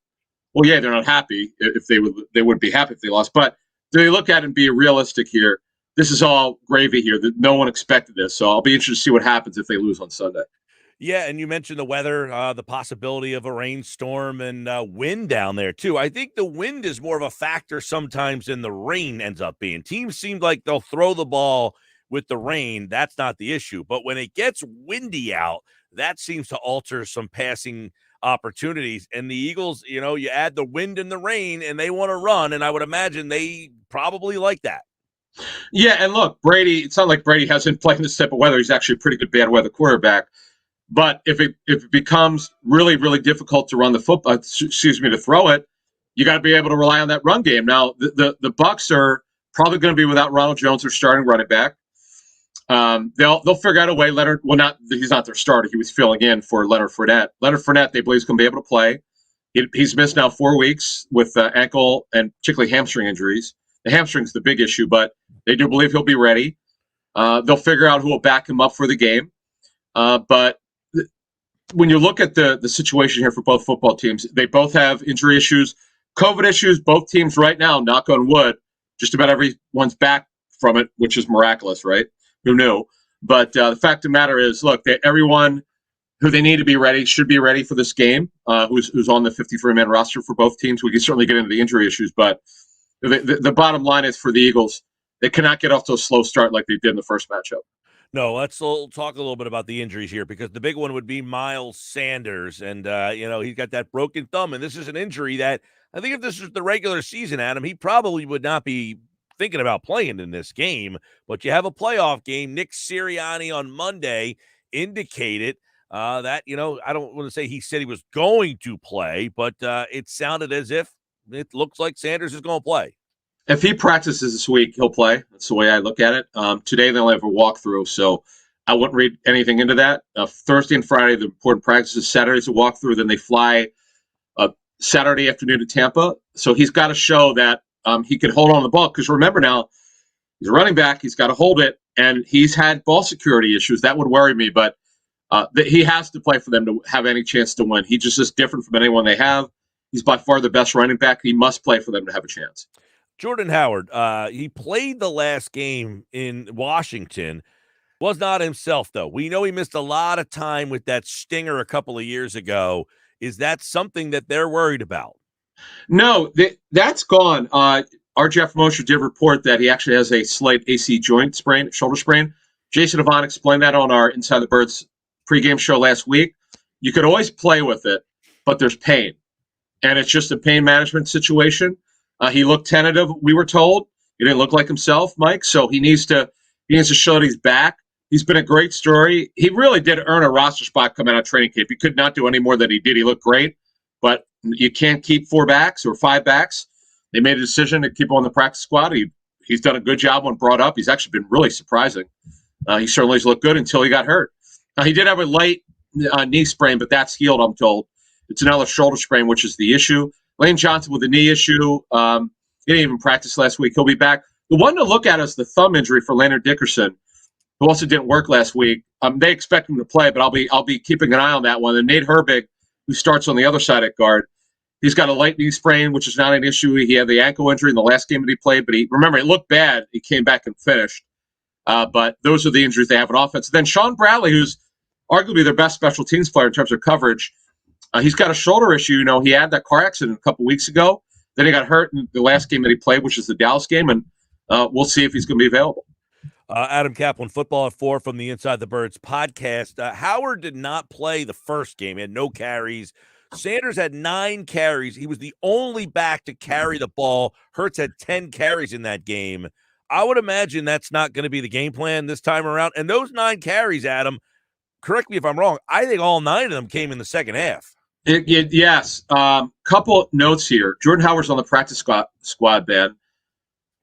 The thing was interesting about this game was this is when they were a passing team and not a running team. They were throwing the ball about 35 times per game, and it was really the Raider game, which I think followed this game. If I need to look this up, but I think they played the Raiders the next week. That's when, the funny thing is they got blown out that game. They were down. If you remember, the Raiders scored 30 straight points after the Eagles led 7-0. It was that game where Nick Sirianni said, "Enough. We can't throw the ball well, so we're going to run it." And Hurts became a big factor. In fact, if you look at their 7 out of 9 wins, right? They're 7-2 in their last 9. Majority of those games, not all, but a majority of them, Hurts was a major factor in the run game. You remember the Saints game where they were incredible. At that point, when they played the Saints and they won 40-29, that was the number 1 rush defense in the National Football League. They ran for 242 yards. Now, can they run like that against the Bucs? It'll be hard. The last 2 weeks, the Bucs run defense has not been as good, but it's not like they've had a terrible game over 200 yards. But Sanders has got to play well. Hurts has got to be a big factor in this game with the read option, RPOs, whatever they want to do to do this against the Bucs. They've got to bring some stuff here that they've not done a lot of. Where Sirianni talks about unscattered looks. Bring some things to the run game which you haven't done a lot of, which they particularly they have not seen lately, because they've not done some of the things I just mentioned. They've not been doing a lot of that lately. Let's look at that. The run game, and we know we just chronicled, they changed over to a run team. But what happens if they're not having a good day running the football? That's the question, and everyone asks us that. So the question is, and we keep trying to figure this out, who's going to be the third passing option, because they don't have one. Quez Watkins occasionally is that guy, but it's never heavy pass targets. The Bucs are really good in the secondary. In fact, they're all back. When they played the Eagles, they didn't have the 2 starting outside corners. Richard Sherman started and got hurt, if you remember, with a calf injury early. They were without one of their starting safeties. Everybody's back right now. Sherman is not. He's done for the season. They put him on IR for the second time this season, so he can't return. But their starting outside corners are back. Sean Murphy-Bunting is really good, who'll slide inside at nickel. It's going to be hard, but you've got. This is where the coaching. I know Sirianni's done a good job. I don't want to say he hasn't. He's done a solid job, but just like Doug Peterson did in the Super Bowl, sometimes you have to outcoach your opponent. And Todd Bowles is a great defensive mind who might be a head coach again. He's getting some interviews.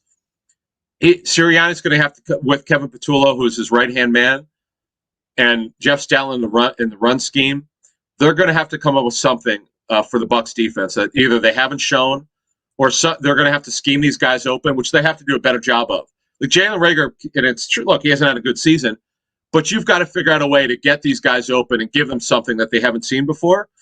And if they have to throw, Mike, as you were talking about, you can't just throw the ball. That doesn't work. You have to scheme better. And I don't think they've done a great job sometimes of scheming well when they've gotten behind.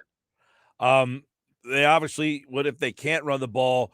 Jalen Hurts, what kind of factor is he in the run game? Can Tampa take both the backs and Hurts out of the running game? Or if they take one out, does that mean the other one's primed for a big opportunity? He had 10 carries for 44 yards the first time.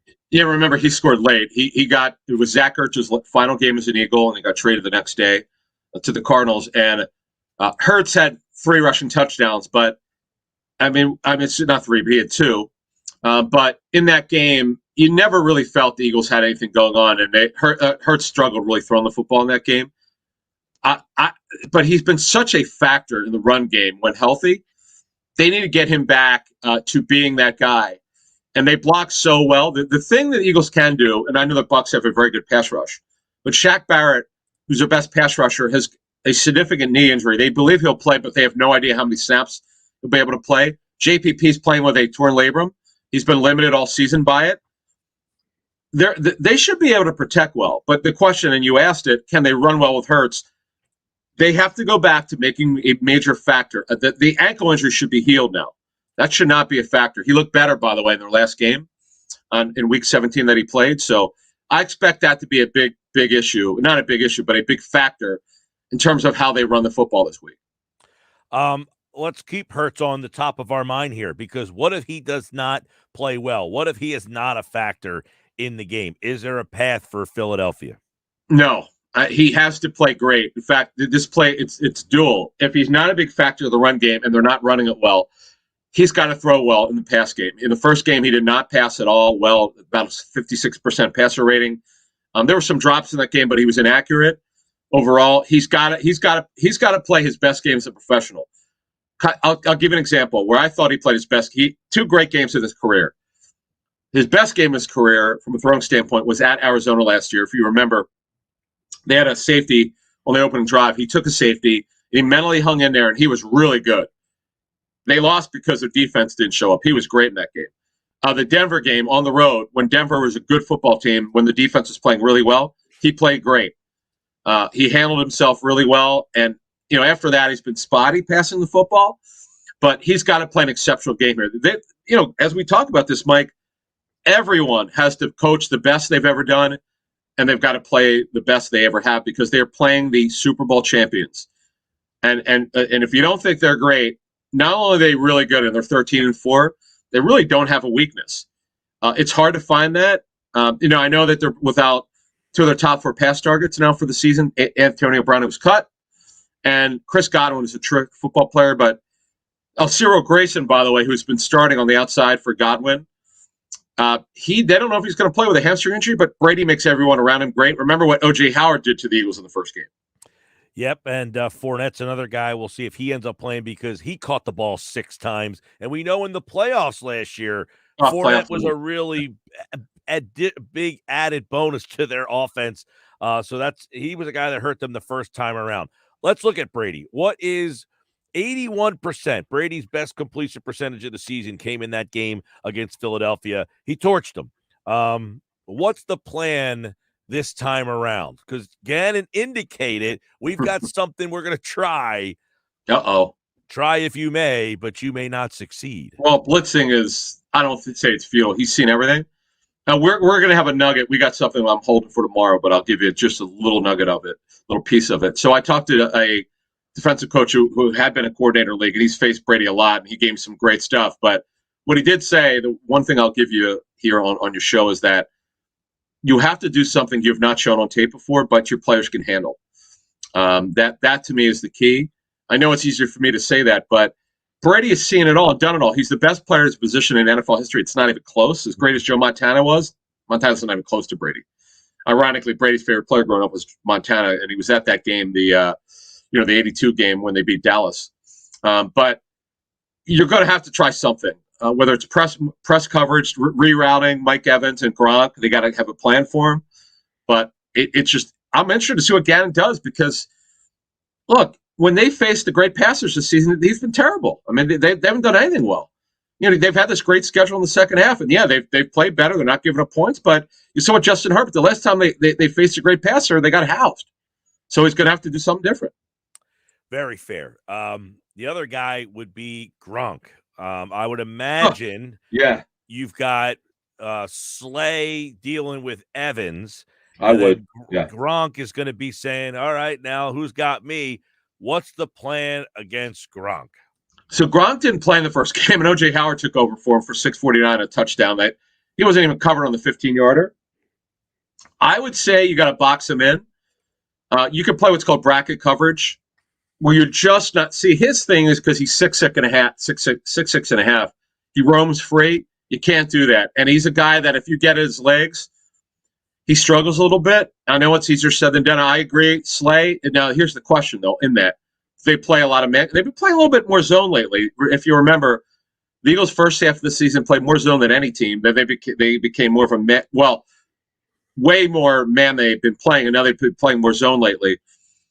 I think you got to mix it up. But Mike Evans is not quite the player he once was. He didn't do much in the first matchup. They didn't really need him to because Brady was spreading it around to Antonio Brown. Had a great game. By the way, Brown got hurt in that game. Just imagine if he didn't get hurt. He had 9 for 93 and a touchdown on 13 targets that didn't play in the fourth quarter. But you just have to understand going in that Mike Evans is a guy they're going to take shot plays with him. Don't let him beat you, and keep Gronk in front of you. I understand. Like if he gets the ball, if you're playing cover 2 or cover 3, cover 2 beaters or tight ends down the seam, you gotta be physical with him. I know it's hard. He's way bigger, and the Eagles safeties are in the 30s. It's going to be hard. And this is where the Eagles being weak at linebacker, not having anyone as physical, and not having anyone as big. I mean, you just don't have those guys, so they're going to have some sort of plan. But they're going to have to get a little physical with these guys. Yeah, and the linebacking. Let's just say somebody has a good day against Gronk. The next guy is Fournette. He had 6 catches the last time. So that means the linebackers are right back in play either against Gronk or, I guess, Fournette. Yeah, and Fournette is a check down running back, and some aren't check downs. Like, they design stuff. And Brady, like, if you get open, he's going to approach it. This year, 70. 69. I know. And talking to someone who coached him, he's actually an outstanding pass protector. That's why he's in on third down. And you really use Giovanni Bernard. If he plays, the only time he'll play is in hurry up or if they're behind. But he's had 2 different injuries. But Fournette's been their main third down back. He's revived his career. The Jags didn't want him. It had nothing to do with James Robinson. People think it did. It had nothing to do with him. They just didn't want Fournette. They want him off the roster. But he's got himself right mentally, and he's doing a great job. It's going to be hard, folks. They got a puncher's chance. I'll tell you what. I'll give you a number. If they run the ball for over 150 yards in this game's going to be tight. If they're under 100 yards, no chance. Adam Caplan and the crew will have the Inside the Birds pregame show Sunday morning, 10 o'clock on their YouTube channel and social media platforms. You'll get plenty of more insight as more information comes in this week to get ready for the game. Bucks have some big injuries. You mentioned Brown. He had 9 catches for 93. Godwin had 98 catches this year. He is out of the game, obviously. So those 2 huge pieces gone, but Tampa's got plenty more. We'll see what Philly does the rest of the week. Keep an eye on Adam and the guy for Miles Sanders updates. Will he play? Inside the Birds podcast. Check that out as well. All right, Adam Caplan, Inside the Birds and the Inside the Birds podcast. It drops Apple Store, Google Play, and check him out Sunday morning, 10 a.m. on the YouTube show. Adam, take care, man. See ya. Thanks.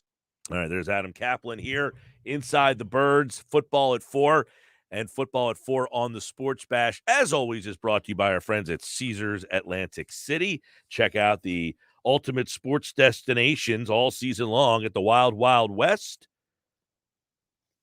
Tropicana, Harrah's Resort, Atlantic City.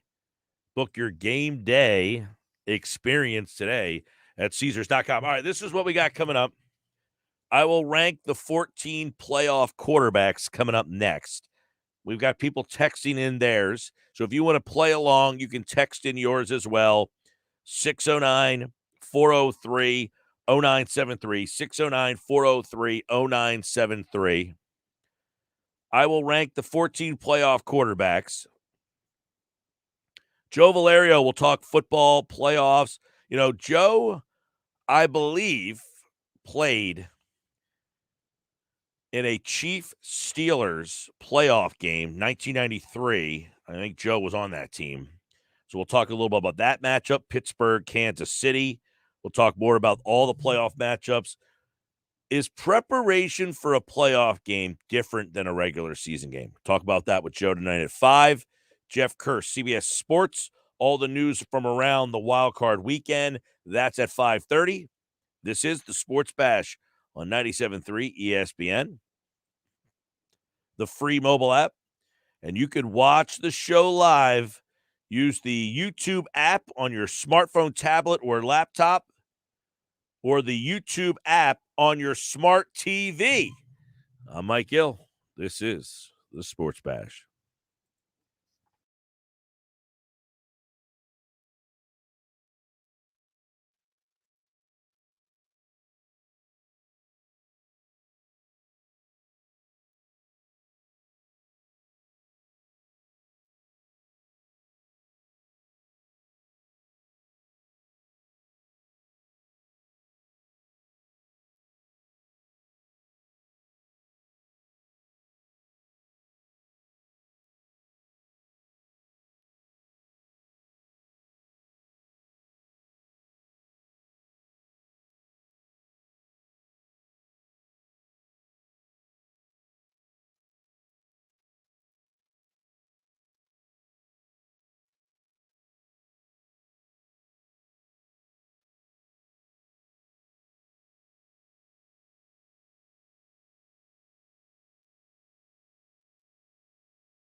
All right, 426. Thanks to Adam Caplan. Inside the Birds for football at 4 today. Andrew's here tomorrow. Jeff's back on Friday for our conversation on Eagles and Bucks. We'll continue tonight at Cup of Joe with Joe Valerio at 5. Tomorrow, Anthony Beck, former first-round pick, played for the Tampa Bay Bucks. He'll give us some more insight on the Buccaneers. Also, Jenna Lane covers the Buccaneers for ESPN's NFL Nation. She'll be on Friday's show. Sal Powell's on tomorrow. So we got a lot of coverage still for you here on the Sports Bash for this game. And we're going to do some more right now. So, all right, Sports Bash Live, 97.3 ESPN, the free mobile app. Download it now in the Apple Store or Google Play. So all week long, I'm going to be doing rankings and different things that we'll be ranking throughout the time, getting you ready for the game. Yesterday, I ranked the teams in order from 14 up to 1 of the teams that I think can win the Super Bowl. Today, I'm doing my quarterbacks, 14 to 1 quarterbacks in the playoffs. All set to go. Josh Henning's my producer. I got my 14. You ready for these? I made my list so you can compare. Checked it twice. Let's find out. All right. Now, this is now. This isn't history. Right. This is walking into the postseason right now. Correct. The guy that I would want right now. Number 14, last on my list, Big Ben. I mean, Big Ben's a shot fighter, man. He is Larry Holmes fighting Iron Mike Tyson in the last fight of his career. Just, hey, I want to see if I can still go up against these young guys. Nope, you can't. Ben's shot, dude. He throws 4-yard outs the whole game. That's all he does. Yeah, the Manning's making fun of them for that on the Manning cast. You know, part of the problem with Ben is also he's like that older pitcher who tries to reach back for the fastball and it's just not there. Not there. Just can't find it. Big Ben, number 14 on my list. He actually is 14 on mine too, so. Glad we see eye to eye on that one. Number 13 for me, Mac Jones. I like Mac Jones. I think they found their quarterback long-term there. He looks like a shot fighter right now. He looks like he hit the rookie wall. I feel like Belichick has lost some faith in him late in the season here, and I can't imagine he finds the faith in a playoff situation. So right now for me, Mac Jones, number 13. Mac Jones is one spot higher than that for me. I have somebody else there instead of him. You won't agree at all, though, so it's okay. I got Tannehill. Number 13? Yeah. All right. I got Jones at 12. You got Jones at 12. All right. My 12 is Jimmy G. He's got the injury. He has been to a Super Bowl. I think people forget that. Jimmy G took this team to a Super Bowl. He's not some clown. He's been to the Super Bowl. I mean, keep that in mind, everybody out there. I thought he really played gutsy last week against the Rams. He led that team down 17-3, brings them back, wins the game. You know, do I love him against the rest of this list? No, there's a lot of good quarterbacks in the playoffs, but he's better than Jones and Big Ben for me. I got Jimmy G, number 12. I agree he's better than Jones and Big Ben. I also have him better than Tannehill. I got somebody else here, honestly, because my list is a little different than yours. I have Jones here. I got Jimmy G actually at 11. Who's 12? Stafford. Wow. I don't mind that. I'm not a big Stafford guy, but that's a little low. Well, here's my thing. I would be a hypocrite if I didn't have him here. Because I've been known to be that. Well, that's not true. I got to be consistent. You know, if I'm sitting here ripping guys year in and year out for being high interception guys, I can't give Stafford a pass because he's reckless. Yeah, I agree. I mean, I have Stafford a little higher, but I'm taking Stafford over those guys right now. Number 11 for me, I've got Jalen Hurts right here. I mean, Hurts does it with the legs. Can he do it with the arm? We'll find out. Bruce Arians talked about it today, and it's funny. The one thing Arians said that they are very impressed by Hurts is the deep ball. Right. Is something that he said Hurts is very good at the deep ball and that he's become a much better passer since the first time they played. He's going to have to show it to me, though, in a game situation, a playoff game situation to move up my list. He's number 11. I got Jalen at 10. I got Jimmy G at 11. Jalen at 10. I like this threat of the run at this point in time. Gotcha. All right. Number 10 for me is Tannehill. He wins. He's a lot better when he's got Henry. And guess what? He's going to have Henry. And that pushes him up the list. If he doesn't have Henry, I'd probably move him back because he wasn't as good this year without Henry. But with Henry, I mean, totally different player, totally different situation. I mean, play action comes in. He ran that offense to perfection. Now, I get it's a different offensive play caller with Arthur Smith not there anymore. But people forget the year that he had last year. Tannehill last year was tremendous for them. I mean, you could have, I want to say he was an MVP candidate. But Mike, that was last year. Well, he didn't have Derrick Henry all year. You have Derrick Henry that's back. A big part. Well, you have Derrick Henry back. That's what I'm saying. Well, what version of Derrick Henry do you have? You have him at 100%? You have him at 75%? If he's playing, I would imagine he's 100%. I don't think they're going to put a less than 100% guy out there. I mean, they still won the number 1 seed without him. Sure. So keep in mind, last year, Tannehill had 3,800 yards, 33 touchdowns, and 7 interceptions. That was last year. Those numbers are amazing. I know it was last year. You are conveniently hypocritically leaving out a key point here. He did not have Henry for most of the year. So the numbers that he had last year are going to be more probable with Henry back. If you told me, as I said, I know a lot of people have trouble hearing or listening or hearing what they want to hear. If Henry wasn't playing in this game, Tannehill's lower on my list. He becomes a much better quarterback when Henry's in there, and Henry's going to be there, and that's why he's higher on my list. I'm just focused on when you said earlier that you said past performances are not included in this. It's right here, right now. Yeah, right here, right now. He's got Derrick Henry playing. If you told me right here, right now. I haven't seen Derrick Henry play in weeks. I don't know what he's going to look like. I have pretty good confidence that Derrick Henry is going to look pretty good. You must have an inside source then. I don't need one. I got my own eyes and ears that Derrick Henry he's not playing if he's not healthy. Well, you could be healthy and not your best version of yourself. These guys are professionals. How many times you see a guy not play? Man, this guy was out 3 months. He came back and looked like he hasn't missed a beat. Yeah, guess what? Because he's the best freaking running back in the league. That's why he looked like he hasn't missed a beat. So Tannehill's number 10. Fine. That doesn't mean I have to agree with you. Oh, no. Just give me your number 10. I did give you my number 10. Who 10. was it? Jalen Hurts. Oh, you keep giving me guys further up the list and then going back. Just go in the order. This is an easy game. Go in the order that they're going here. I'm going on my order. All right. I know. You keep giving me where the guy I'm giving you where he is on your list. I don't care where he is on your list. Just give me the guy at the number we're at. All right. What number we got now? 9? Number 9. All right. He's Derek Carr. Carr's one of them guys that it's like if he's my team's quarterback, I'm not all that excited because I know like my limitations. I mean, but he's not a bad quarterback. He's like Stafford for me. He's just, I'm not saying Stafford stinks. I just don't want him as my guy.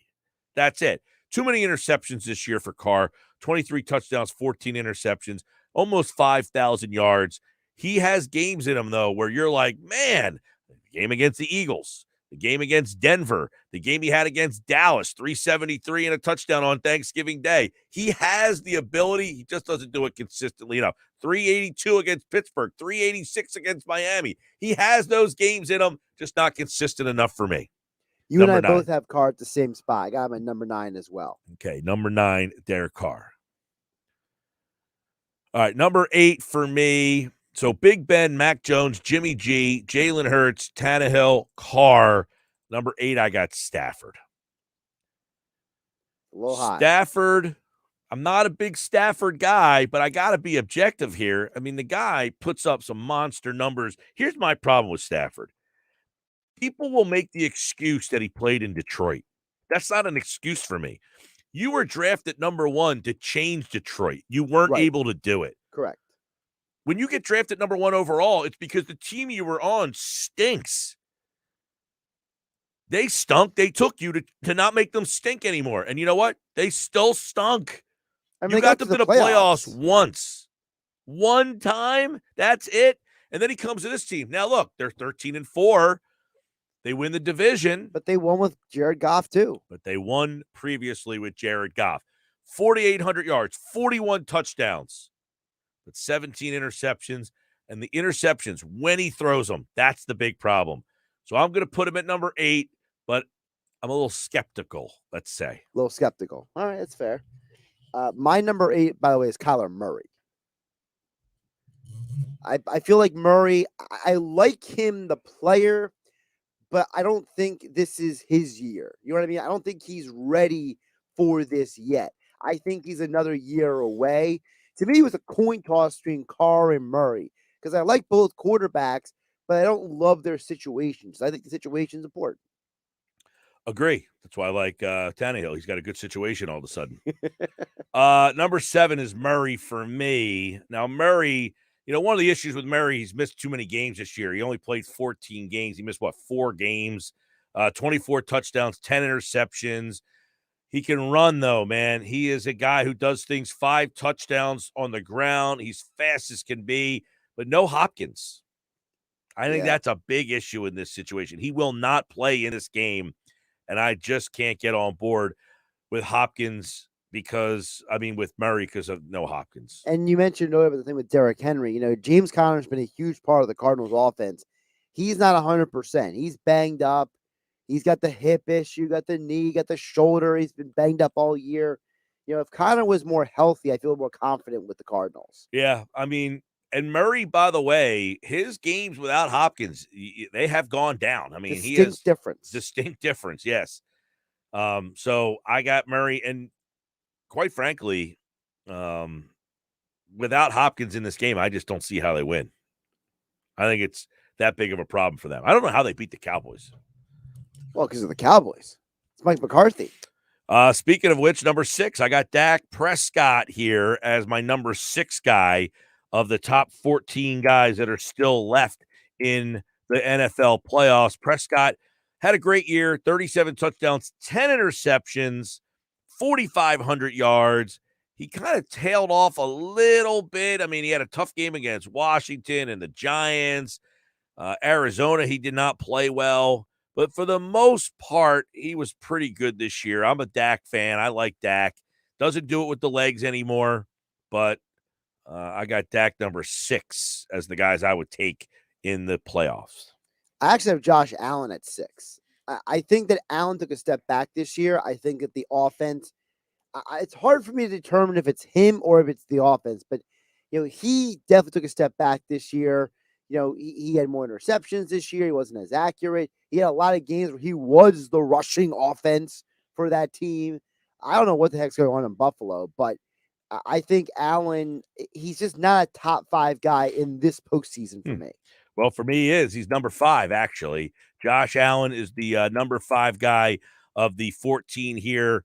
Look, he was an MVP candidate early in the year and then kind of fizzled off. The team struggled a little bit. Still threw for 4,400 yards, 36 touchdowns. Too many interceptions, though. 15 interceptions. Had 6 rushing touchdowns as well. So he accounted for 42 touchdowns for Buffalo this year.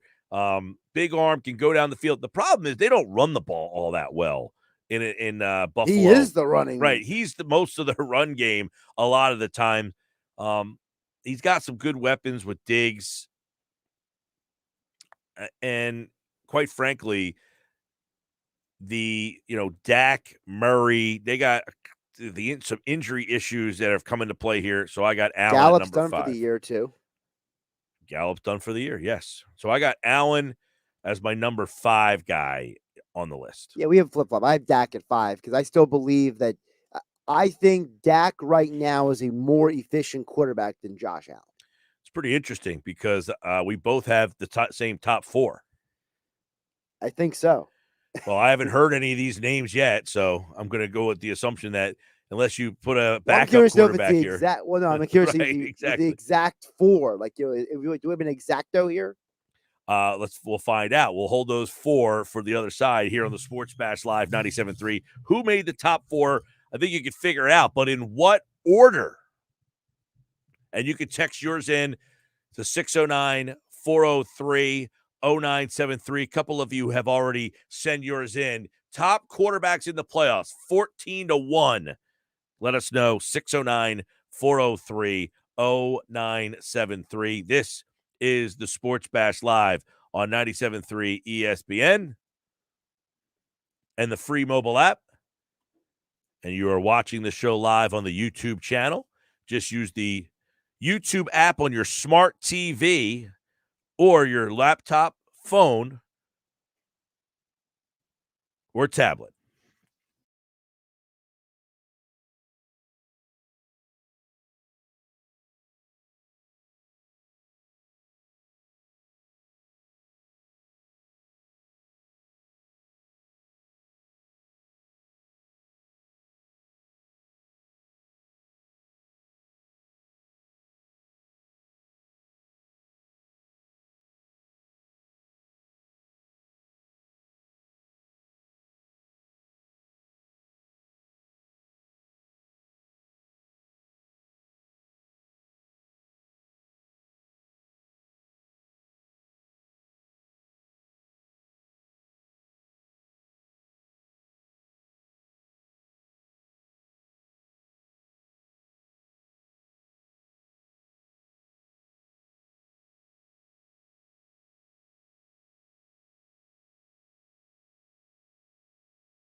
447, we're continuing to count down the rankings, top 14. This is the list that I've compiled. Josh did his as well. Number 14 for me, Big Ben. 13, Mac Jones, Jimmy G, Jalen Hurts, Ryan Tannehill, Derek Carr, Matt Stafford, Kyler Murray, number 7, Dak Prescott, number 6, and Josh Allen, number 5. We will do the top 4. We both have the same 4, but in what order? Go ahead, give your 14 down to 5. Yeah, my 14, I agree with Big Ben. My 13 is Tannehill. I'm way down on him.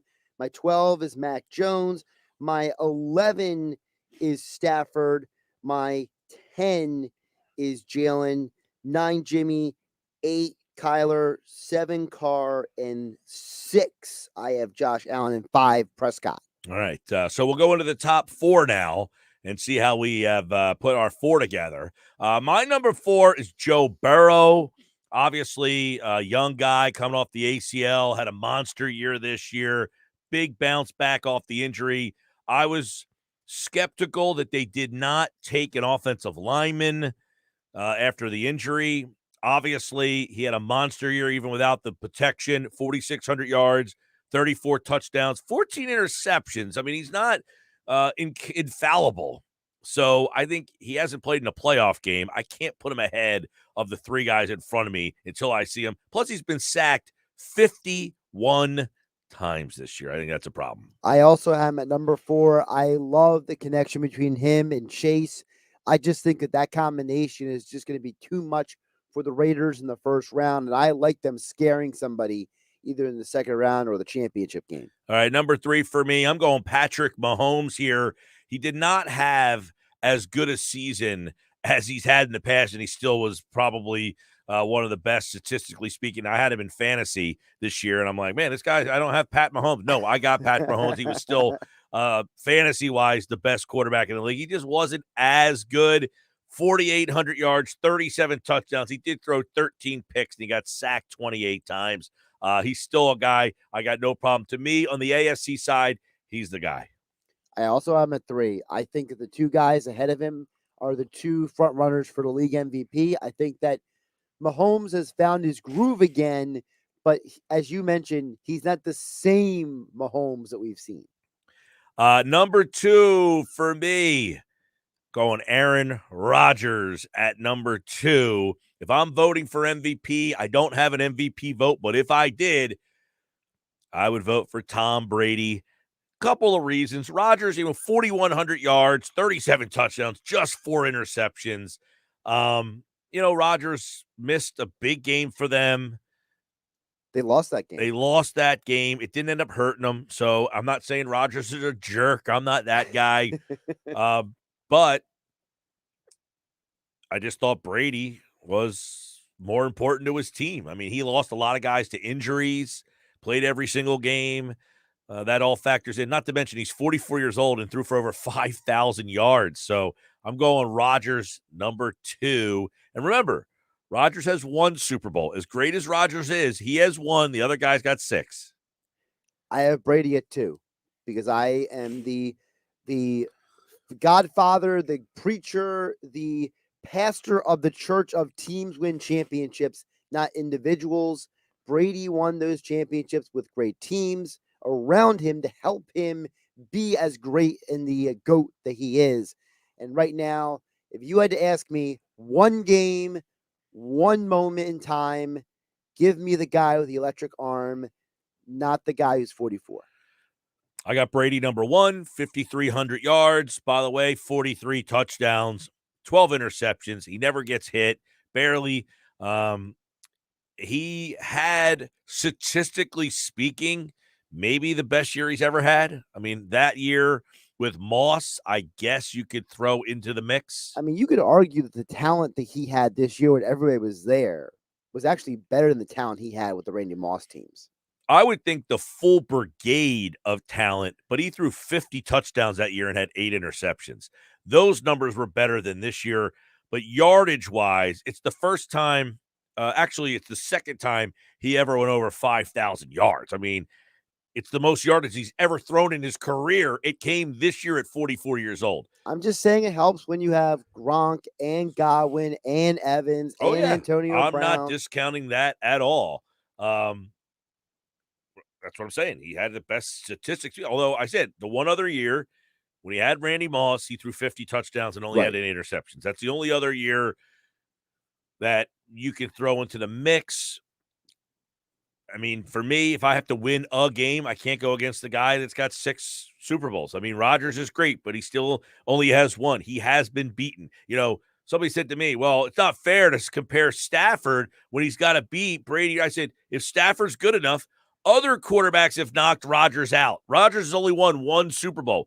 So there have been lesser quarterbacks than Matt Stafford that has knocked him out of the playoffs. So that's why I'm going Brady. Yeah, no one says that fill in the blank quarterback's a bum because they lost Tom Brady a bunch of times. Yeah, the only lesser guys that lose to Brady really are Foles, Eli, Flacco. Yeah, Flacco. I mean, typically Flacco beat him. The lesser guy in New England, by the way. Yeah, the lesser guy typically loses to Brady. Yeah. So I got Brady number 1. He's my number 1 guy of these 14 at 44 years old. Think about that. I'm 44. I'll be 45. Is that your bias here? You're saying you kids and Brady are the same age? Well, I know how I would feel if I played football in the NFL at 44. Probably like, get me out of here. I will be 45 years old in less than 2 weeks. So, is there a part of you then that's rooting for Brady? I like Brady. I have no problem with Brady. I'm not. I mean, you're like, look at him. He's doing it for us, kind of thing. Not necessarily. I just marvel. It's amazing. Like, I am trying to live in the Brady moment of we are watching this happen. I don't want to be the guy that's like 10 years from now, like, wow, we saw Brady. No, I want to live it now. We are watching freaking Tom Brady. This is unbelievable. And he's 44, and we're not watching him at 44 like, oh, man, get off the field. Like, you're done. Like Manning, when he was done, we were like, oh, man, right, give it up, here. man. Yeah. Same with Big Ben right now. We're like, Ben, man, get off the field. Like, that's too much. We're not saying that about Brady. I want to see Brady continue to kick ass. Just keep going. Keep playing. This is so much fun. This is amazing. That's how I feel. He is amazing to watch. I've always been a Brady guy from all those years ago when he was at Michigan, when it was him and Drew Henson, that whole argument about who should get the starting job. Just for me right now, and I'm splitting hairs. I mean, listen, if I was stuck with Tom Brady instead of Aaron Rodgers, I'm certainly not going to complain. Yeah, I mean, neither one of those guys at the end of the day are you saying, hey, man, I'm stuck with one of these players. I mean, you're splitting hairs on both of them. I thought Rodgers missed 2 games this year, and that was the difference for me. And I'm not like yelling at the guy because of the whole vaccine thing, but he did miss a game because of it. And it could have cost, it didn't cost his team. But to me, if those 2 guys had very similar seasons, I'm going to give it to the guy who was there for his team every single week. Really, the only guy that you and I strongly disagreed on this list was Tannehill. Yeah, Tannehill. We have most of our guys pretty much like around the same spots. Yeah, I had Tannehill at number 10. Where did you have him? I have him at 13. Yeah, so not egregious, but you had Stafford pretty deep down. Yeah, I had him at number 8. That was a big change. I did have Stafford much lower, yeah. All right, next hour, you don't want to miss our football conversation with former NFL offensive lineman Joe Valerio. It's next. Cup of Joe is on the way.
502 Sports Bash with you, Mike Gill, at Mike Gill Show on Twitter. Give me a follow over there.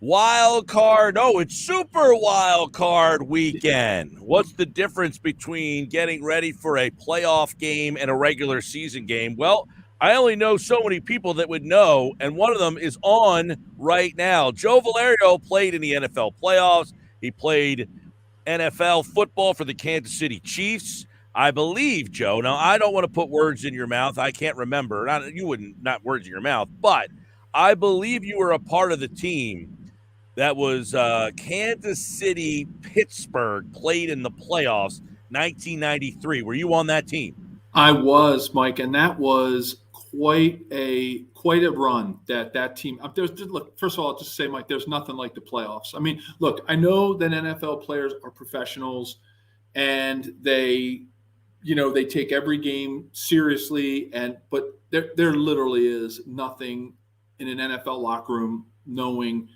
that you're going to the playoffs. And that year when Kansas City played Pittsburgh, we went on a run. We beat them in overtime.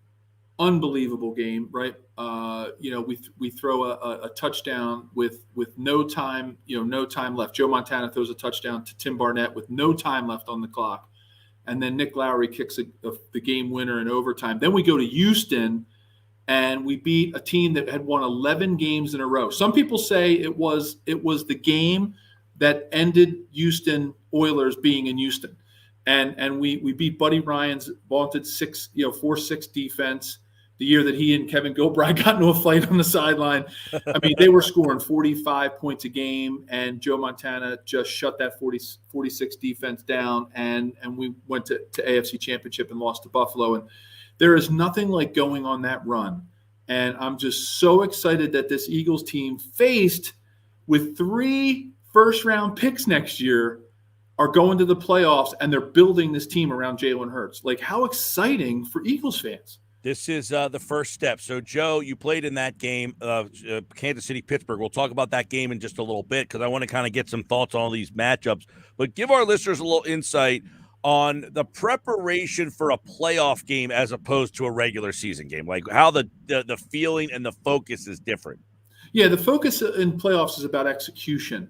By the time you get to the playoffs, you're not beating each other up, right? You're not working on tackling drills. You're not working on, a whole lot of individual drills and different things like that, where you're trying to make your players better at a certain skill, right? Because it's playoffs. You've got to focus everything on preparing for the other team's game plan, the chess match that's going to happen. That's where the coaches, and then filter down to the players, that's where all of the energy is going to be. For the Eagles, it's going to be on everything they can do on both sides of the ball to take advantage of the Bucs' weaknesses and match up against their strengths. Like, that's what the coaches and the players are going to be worried about. It's not going to be a whole lot of one-on-one pass drills going on. There's not going to be a lot of, they're still going to do 7-on-7, and they're still going to do things to get rhythm and keep all that going. But it's all going to be about the game plan, because you've got, a short amount of time, to go. You're going against a team generally that maybe you haven't seen, unlike the Bills and the Patriots could be their third meeting this year. The Chiefs and the Steelers will be their second meeting. So, a lot of times in the playoffs, you're not playing against a team that you've played before. So there's that extra sense of, I've got to get ready for the game plan, as opposed to, like I said, using that term, beating each other up to be better at pass blocking. Now, in this situation, the Eagles played the Buccaneers way back in week 6. Totally different Eagles team. They ran the ball in that game, Joe, 9 times. They all were in the second half when they were kind of down in that game. Totally different team. So is this a more difficult game for the Buccaneers to get ready for, knowing that the Eagles are completely different than the first time they saw them? Oh, absolutely. It's almost like it's the tale of two teams, right? When you look at what the Eagles were doing in that game. I mean, God, the time of possession. When I watched that game, thinking back to it, I was like, did the Eagles even have the ball? It was 39-56 to 20-06. That's just, like, I've joked about this before. Like, with that kind of time of possession, like Vince Lombardi's 1960s Packers can't win a game. Like you can't, you just can't do it. Like you're just not, there's just not enough time. And they almost did. Like that's the craziest thing. They almost did. Like they almost pulled that game out. So I think, this team has to do just like what we've been talking about. Like they've got to go behind this offensive line that is coming together, playing extremely well, and they've got to run behind them, and they've got to make the Bucs stop the run so that it can give Jalen the best advantage in play action, RPO, and ultimately some mid to long range pass. I think that's really got to be their recipe. They've got nothing to lose. You're going against the defending champs. Go out and run the ball until the Buccaneers and Bruce Arians and his team can stop it. In your career and in your background, do you notice a coach? I mean, I think you played for Schottenheimer, right? In Yep. Kansas City, and a lot of the talk about Schottenheimer was that he was this great coach, but he got very conservative come playoff time. Is that something that is noticeable sometimes that the coaches do get a little dialed back? This Nick Sirianni in his first ever playoff game, he's thrown in there against a guy who's won 7 Super Bowl. I said 6 earlier, and a caller corrected me. He was right. I forgot last year was his 6 in New England, 1 in Tampa. So you're going up against a guy who's got 7 Super Bowls, and then, Bruce Arians, you got this old coach on the other side. Is that a concern that Nick Sirianni, the moment kind of hits him? Yeah, no, it happened to us. It happened to us in 1995, the 95 season.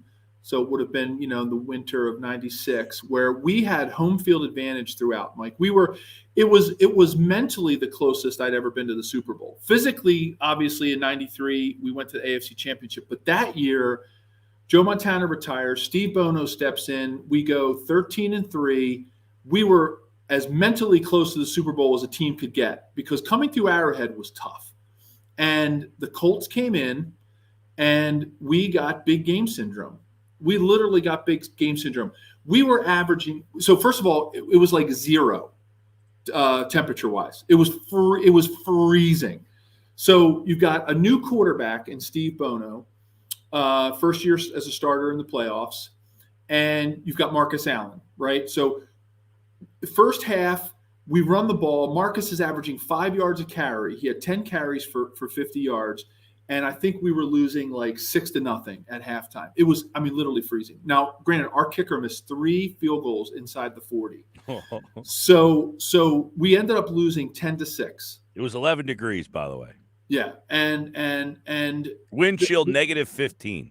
It was so cold. But we were doing the right thing. We came out in the second half, and Steve Bono, who could barely get his hand around the rock of a ball. Think about that, -15 wind chill, how cold those balls are. No matter how much people are trying to keep them warm on the sidelines and towels and bags, they're going to get cold when they're out there on the field for a certain time. And he couldn't throw the ball. We're throwing bombs. We were like, Coach, we're only down by 6. Like, stop. Like, let's run the ball. We got Marcus Allen, man. The guy's been there before. We got this offensive line that was, at that time, they used to call it the law firm, because it was like it was an all-pro line across the board. And we were amazed that we're chucking bombs, trying to catch up. And we're playing the Colts, who at the time were, the lowly Colts. Like, they were the wild card coming in, and they had nothing to lose. And that was Jim Harbaugh was the QB. And I'm telling you, things got really tight, and we missed field goals. We stopped running the ball. We felt like we were behind, and we lost it because we were so worried about not losing the game that we lost the game. One of the things here too is you got the defending Super Bowl champions, and they're playing against a team that they beat, pretty handily. The score was close, but that game was really, you never felt like Philadelphia was really, although if you remember that game, that was the taunting penalty that Avery got, and it really just any shot that the Eagles had to get back in, but a totally different team. And Joe, you just talked about the weather. It's going to be windy and rainy down there, and you wonder how that factors into the preparation and how this game might go. Well, I think it's got to go to the point where it's pushing Coach Sirianni to say, let's really focus on the run, right? Not that we haven't seen Jalen Hurts be able to throw the ball in any kind of weather, but like, let's really zero in on it. Let's dial in on the run game, and let's get some time of possession wins.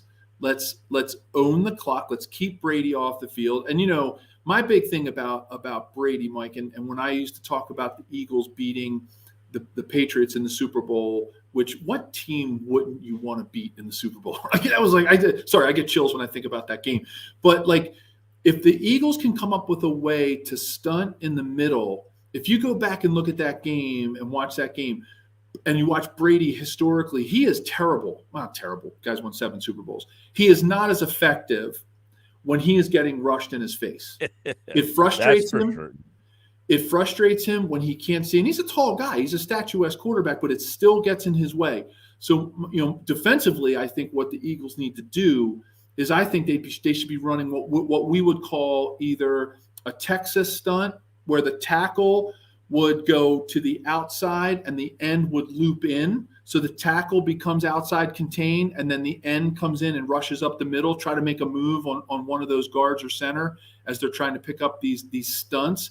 I'd be rushing linebackers. If you know, Coach Gannon's going to be running any kind of blitz package, I'd run it right up the middle. Tom doesn't get the outside, doesn't really bother him. If you watch him historically, things coming around his eyes on the outside and by his ears don't really affect him.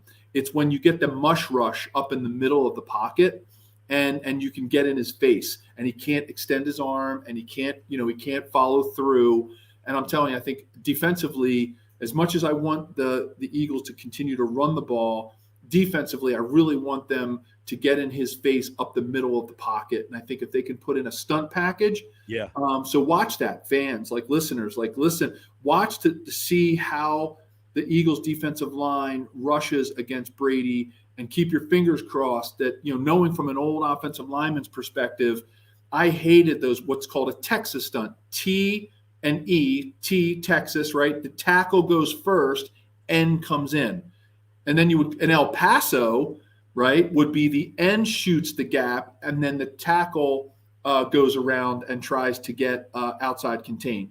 So that's how that's how you stunt your inside guys. You either call it an El Paso if the end goes first and the tackle loops, or a Texas if the tackle goes first and the end. I like the El Paso because I like the Texas stunt because it gives the end a running start coming up the middle of the pocket to get in Brady's face.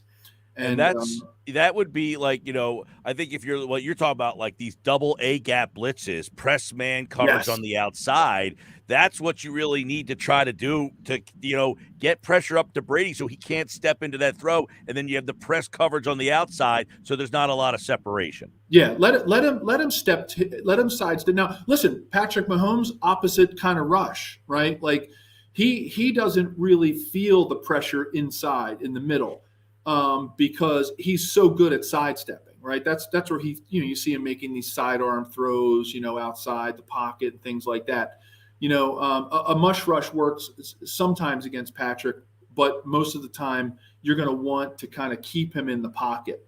And not Brady, he's not that great when he goes laterally. And I think if you allow him to step up into the pocket with a traditional type rush, and even with blitzes coming off the outside, the guy's been playing for 100 years. It's like he's like, bring it, like please, like he wants you to do that. And you know, look, I'm no defensive coordinator, but that's how I would do it. You're exactly right, Mike. I'd be double A gapping, get him a lot of pressure, and even if you don't sack him, just take his field of vision away. Yeah. Yeah, and, you know, I want to get your, you know, you mentioned a lot of times in the playoffs, you're playing a team you don't know.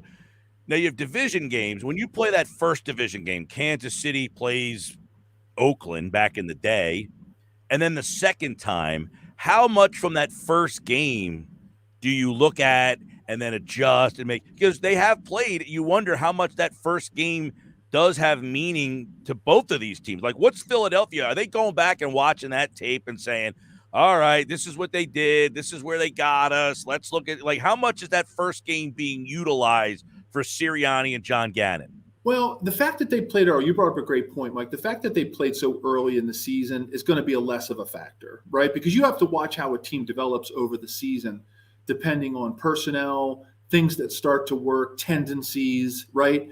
But that is going to be your anchor. That's the anchor game, right? Because look, in football, there's only it's a complicated game.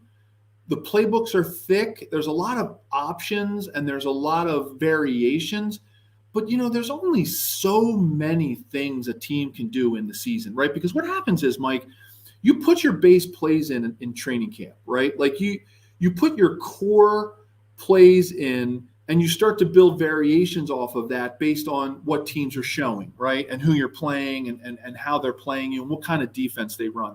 But you don't have the luxury during the season, especially a 17-game season. You don't have the luxury to go out and say, hey, let's start to run this new play. It's just not, it just doesn't happen. There's 30, 40 base plays, 15 runs, 20 base pass patterns that, a team builds on. And so it is your anchor game because you want to see how they played you and the personnel that you put out on the field, especially if you haven't changed your personnel much.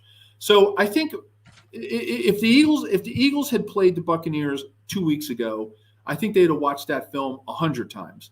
The fact that they played that long ago, they probably watched it 50. Okay, so to put it into perspective. Yeah.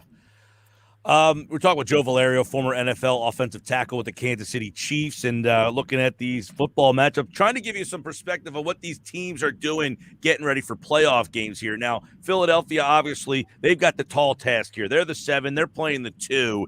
You flip over to the 7-2 on the other side. Pittsburgh, they're a little different. This is a team with Tomlin and Big Ben. They've been to the playoffs a bunch of times. So they know what goes into this, but they're the biggest underdog of the weekend. Yeah, and that's a great point, Mike. And I talked about this with this week.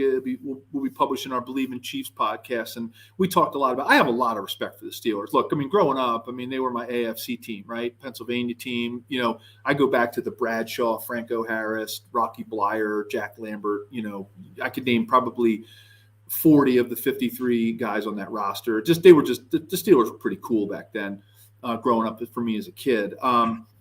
But, look, that's the one thing that I've been saying is, look, they've got Mike Tomlin. He's never had a losing season in 15 years.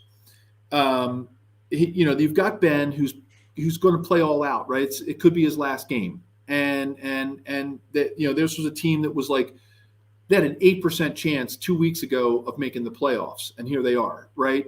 And so I think they're playing with absolutely nothing to lose. And they're playing with nothing to lose with a coach who's one of my favorites. I think Tomlin is a fantastic coach. And you got tough Big Ben. The problem with the Steelers and why they're the biggest underdog is they just don't have it right now, Mike. They just don't have the talent. They don't have any big play options. Their defense, other than their pass rush, which is pretty good, their run defense, I think if I'm not mistaken, I think they're still 32nd in the league in rush defense. So if the Chiefs can put together a running game like they have been, and especially if they're getting Clyde Edwards-Helaire back to full strength, they've got a stable of running backs right now. They've got Derek Gore, who's your patient, kind of versatile player. If you get Clyde Edwards back, they've got Damian Williams, who's a fantastic versatile back, a little more of a speedster than Gore. They've got some options to run the ball, and that's what I think you're going to see out of the Chiefs too. The way that I hope I see out of the Eagles is make them stop the run. Then it opens up the whole playbook for Eric Bieniemy and Patrick Mahomes if they can really establish the running game. And I think that's hopefully the Eagles can sort of mirror that, because it will open the playbook for Jalen if they can really establish a solid run game against the Bucs. Yeah, and then that other game that I think is really interesting is the Dallas San Francisco game. San Francisco ran downhill last week against the Rams. They just kind of kept going. They were down. They still kept doing it. And I'm interested to see how Dallas defense kind of, how they handle that run game coming after them. And then you got Deebo Samuel, who they use in all different ways. I think that one's a very intriguing matchup because keep in mind, Dallas won to move from 4 to 3, and that got them San Francisco instead of Arizona. Yeah, that obviously was that was big, right? That was big for the Cowboys. I think that was that was huge. And I look, I'm hoping that. Well, yeah. I mean, yeah. You want the 3 to get knocked out, right? So for the Eagles' sake, and I'd love to see the Eagles win and the 49ers win, and man, then we've got some exciting stuff going on because my big hope for the Cowboys is that they're puffing out their chest on this. I think Rex Ryan said it best. Way to go, Cowboys! You beat the Eagles B team. Like, come on, like.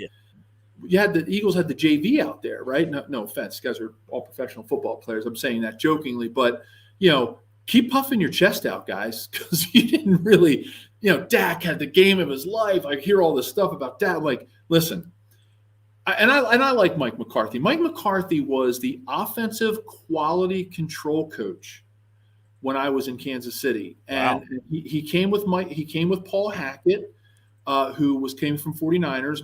Paul Hackett was our offensive coordinator who came from San Francisco, was one of Joe Montana's quarterback tutors, and a head coach at Pitt at one point.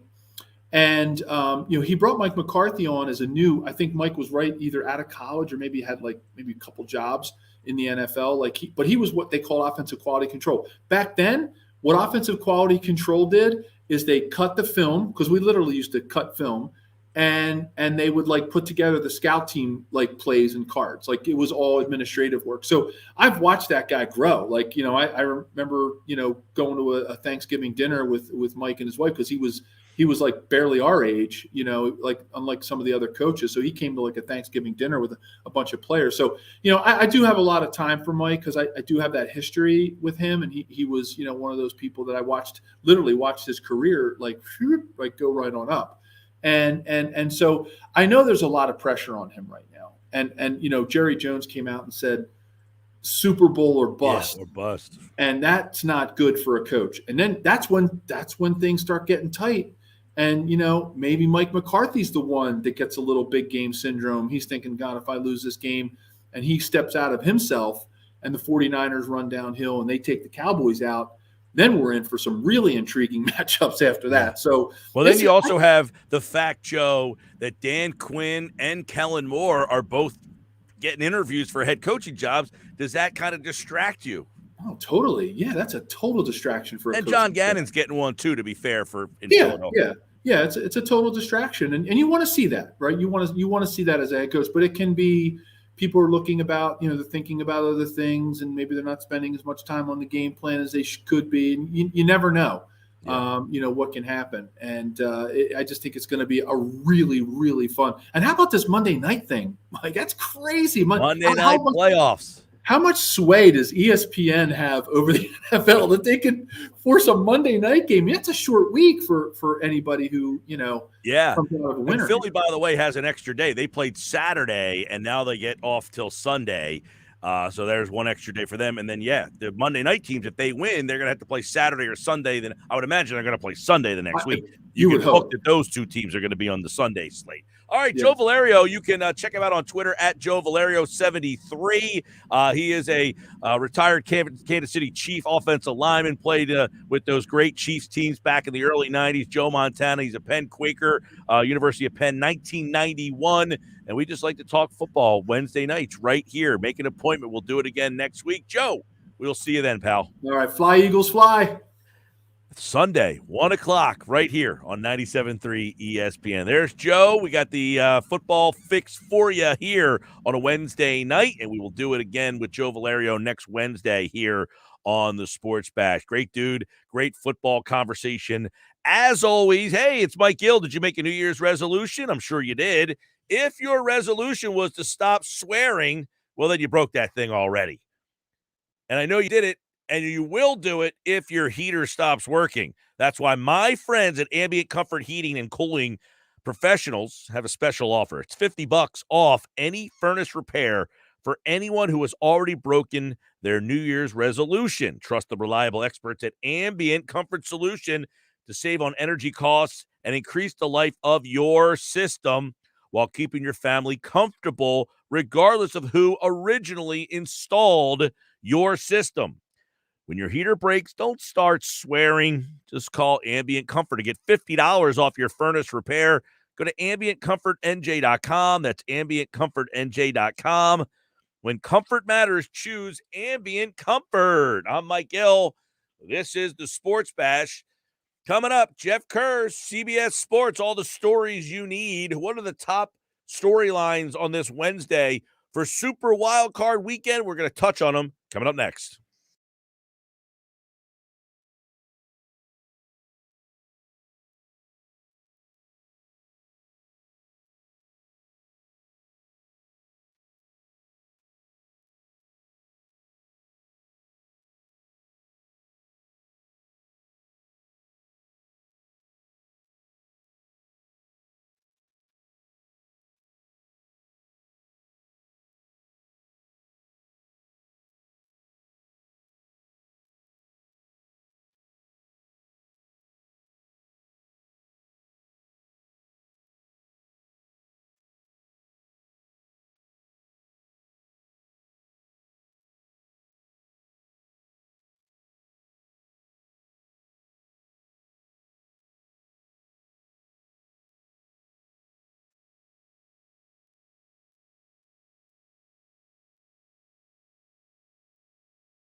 5:32 on a Wednesday evening. Sports Bash all over your radio here on 97.3 ESPN. Live video.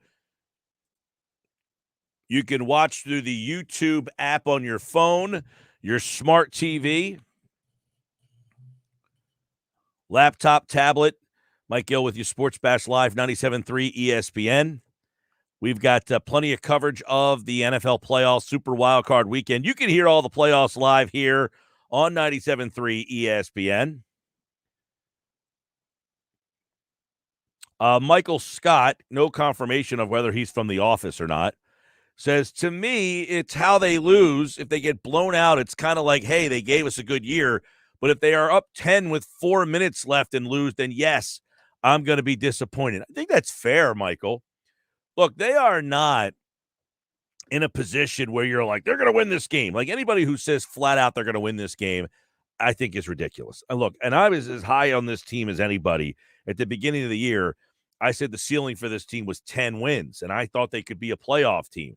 But to sit here and try to tell you that I think that they should win this game, they're a decided underdog. It's 8.5 points right now. Now, that doesn't mean they can't win the game. They have passed to victory. But I think what Michael said, and he's watching the show on YouTube, I think what Michael said is the fact that if they're up late in the game, 10 with 4 minutes to go, you got to figure out a way to close that game out. You can't lose a game up 10 with 4 to go. I know they got Tom Brady, but for God's sakes, got to figure it out, man.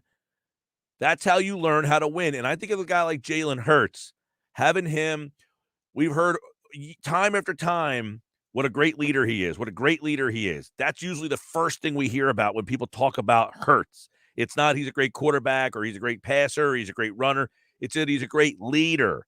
When you're up 10 with 4 to go, that's where great leaders come into play. 609-403-0973, 609-403-0973. I can't confirm if this was actually Quez Watkins, the wide receiver for the Eagles, but he says, give me the targets. Nobody can cover me on a deep over or crossings. Quez, if this is actually you watching the show, I would say you would know better than me on whether anybody can cover you not on the deep over or crossing. But I would say this. I would agree with you.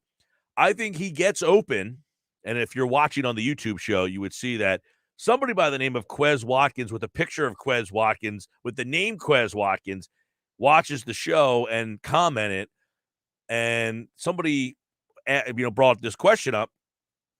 If the Eagles had more targets in the offense, Watkins deserves them. If they had more targets, the problem is they don't have a lot of targets. If you're going to win this game and run the ball like they do, that means less targets for everybody else. Goddard has to get the most. Smith has to get the next. Watkins has to be third. And quite frankly, I would like to see more targets for Miles Sanders, Kenny Gainwell, Boston Scott. I think those guys need more targets. So Watkins is correct if this is actually Watkins. Is there any confirmation? How can we find out whether this is actually Quez Watkins watching the show?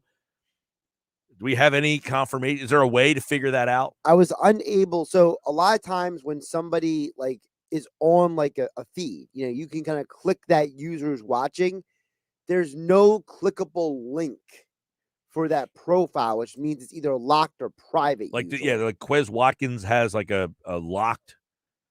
You can't follow his you can't subscribe to his YouTube channel. Right. Usually if somebody comments on a stream and they have a YouTube channel, you can click on their channel and see who they are. You know what I mean? Or their profile or their Google profile. So would that make you more inclined to feel that it was in fact Quez Watkins, or would you be less inclined because you can't click on it? I'm a little more inclined, but I'm not 100% because this is multiple times now he has made this comment. Well, not this particular. Earlier in the week, he brought up that Monday. He could be a number 2 receiver, right? Which I'm not suggesting that he can't. I just said that he could be a number 2. Right. The team might be better off if they had him in the number 3 spot.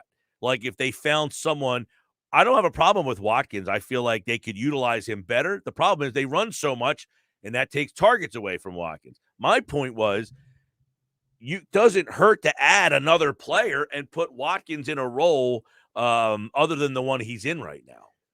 I want to know if Quez Watkins became a bona fide 2 receiver in this Eagles offense, would the Eagle fans give Howie Roseman credit?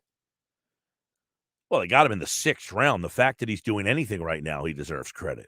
I mean, you don't get a 6th-round pick, throw him out in the field and say, you're our guy. I'm just trying to figure out how Eagle fans think. It's a little confusing sometimes. Well, Watkins is interesting because imagine if Quez Watkins was actually watching and this is really him, he might say, I didn't deserve to be a 6th-round pick. Right, I should have been drafted in the 4th round, 3rd round. I don't know. Last year he had 7 catches for 106 yards. This year he's got 43 catches for 647 yards. Think about that. He had 647 yards in an offense that really just doesn't. He only had 62 targets. There's just not a lot of opportunity. He was 647 yards. Like, let's say he ended the year at 700. I mean, he's 53 yards off 700. He's 300 yards away from having 1,000 yards. I mean, maybe if that final game wasn't a throwaway game, he would have gotten it. Excuse me. I don't think he would have got 1,000 yards. No, I meant you said 53 yards. Oh, yeah. Well, in the last game, he did have 84 yards. He had 5 catches for 84 yards. So I can't really say it was a throwaway game, but he played and was a big part of it. So here's the thing. The game against like the Chargers, where he has 2 for 9. The week before, 2 for 18. Now, what did they do against Detroit? They ran the ball a lot. And against New Orleans, he had 1 target for no yards, 0 catches, 0 yards. That can't happen. The Giant game, 2 for 23. He had a game with 3, just too many games. A guy like Watkins with his speed, the Eagles, the problem is they don't have a lot of targets for him because they run so much. Right. That's going to have to change, though. Throughout the time, like this Quez Watkins watching the show says, give me the targets. The problem is this offense is not right now at the point where those targets are readily helping them win. Right. It's not like they're throwing the ball to somebody else instead of him. They're literally not throwing the ball. And quite frankly, their offensive line, the strength of their line is in run blocking more so than pass blocking. So that is why it's more beneficial for them to run. Like, they have this great offensive line. Their offensive line is a better run blocking line than it is a pass blocking line. That's a big factor in this. They have a great run game. Why? Because they have a great offensive line. Okay, you have this great offensive line. Why can't you pass? They're better at run blocking than they are pass blocking. That's the big difference. Also, look back to what Joe Valerio said just in the last segment. He talked about how they were in that playoff game and they were like, we need to run the ball. And they kept throwing those deep shots, right? And he's like, no, we need to get back to running the ball. Like, we have Marcus Allen. We have the offensive line to do this. Let's go. And they got away from their bread and butter. And you don't want to see the Eagles get away from their bread and butter in the postseason just because you have a moment of, hey, let's do this. This would be akin to a team in the NBA who shoots a bunch of threes and then decides, hey, they think we're going to shoot threes, so let's pound it down low and get a bunch of twos. Right. Like, no. Just because with me, if you're a good running team, you can't let what the other team is perceived to do well, which is stop the run. Tampa is perceived to stop the run. You can't let that deter your game plan. Correct. We don't know that Tampa Bay is great at stopping the run. We think they are based on the stats, but the stats, as we know, can be altered. Why? Teams don't run on Tampa all that much. Why? Because they're losing to Tampa a lot. So they have to throw the ball a whole heck of a lot all of a sudden. Well, there's also something else to keep in mind, Mike. Part of the reason why Tampa doesn't have a lot of teams running against them as well is because a lot of teams, their approach to the Bucs is, how can we outscore them? People assume the way to outscore them is by passing the ball. Well, I'd like to see how many rushing attempts were against Tampa this year. They give up 92 yards a game on the ground, right? 92 yards a game on the ground is what Tampa gives up. Now, Philadelphia gives up 107, which, is top 10, which is surprising to me. I wouldn't think that Philadelphia's run defense is a top 10. That being said, Tampa's is number 3.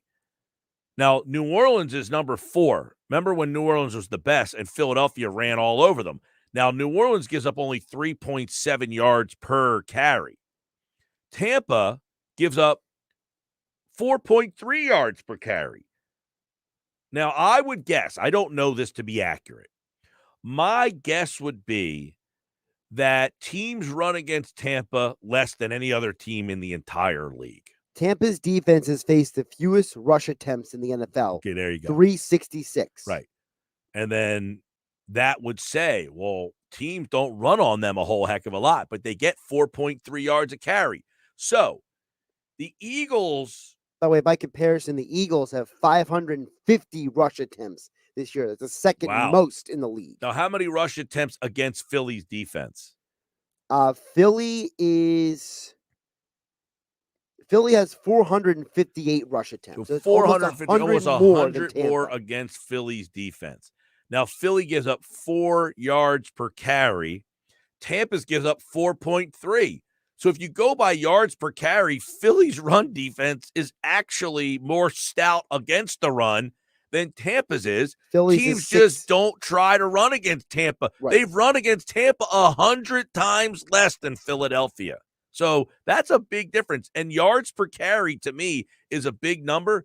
Philly gives up 4 yards a carry, which is, believe it or not, 1, 2, 3, 4, 5, tied for 5th best in the league. Okay, Pro Football Reference has it at 6. So, well, I'm looking at it right here. 1, 2, 3, 4, 5. The Rams give up 4 yards a carry. So does Philadelphia. So does San Francisco. They're all tied for 4th. Gotcha. Tampa Bay at 4.3 yards per carry is falling back into the middle of the pack. So I think the myth is that Tampa's really good against the run because they only give up 93 yards a game. The difference is people don't try to run on Tampa. Why? Right. Because they're always behind Tampa. Philly was behind Tampa, but they decided, you know what? Let's try to run on them. And they found something there.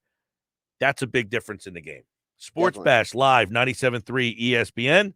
It is brought to you by the Piccalilli Inn, Route 206 in Chemung, your best pick for South Jersey's best wings. Chemung, New Jersey, Piccalilli Inn, Route 206 in Chemung. When we come back, we wrap up the show. Sixers tonight. Couple thoughts on that. Some new from Woj on Ben Simmons. Don't go away. The Sports Bash has it live on 97.3 ESPN and the free mobile app.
10 minutes till the top of the hour. Josh has game night tonight. Dave Weinberg has a Weinberg Wednesday for you. He's got a great piece up over at 973ESPN.com, wrapping up the best, worst of the Eagles' regular season. I want to kind of go through that real fast and see what I agree, disagree with real fast. I didn't even get a chance to check this article out.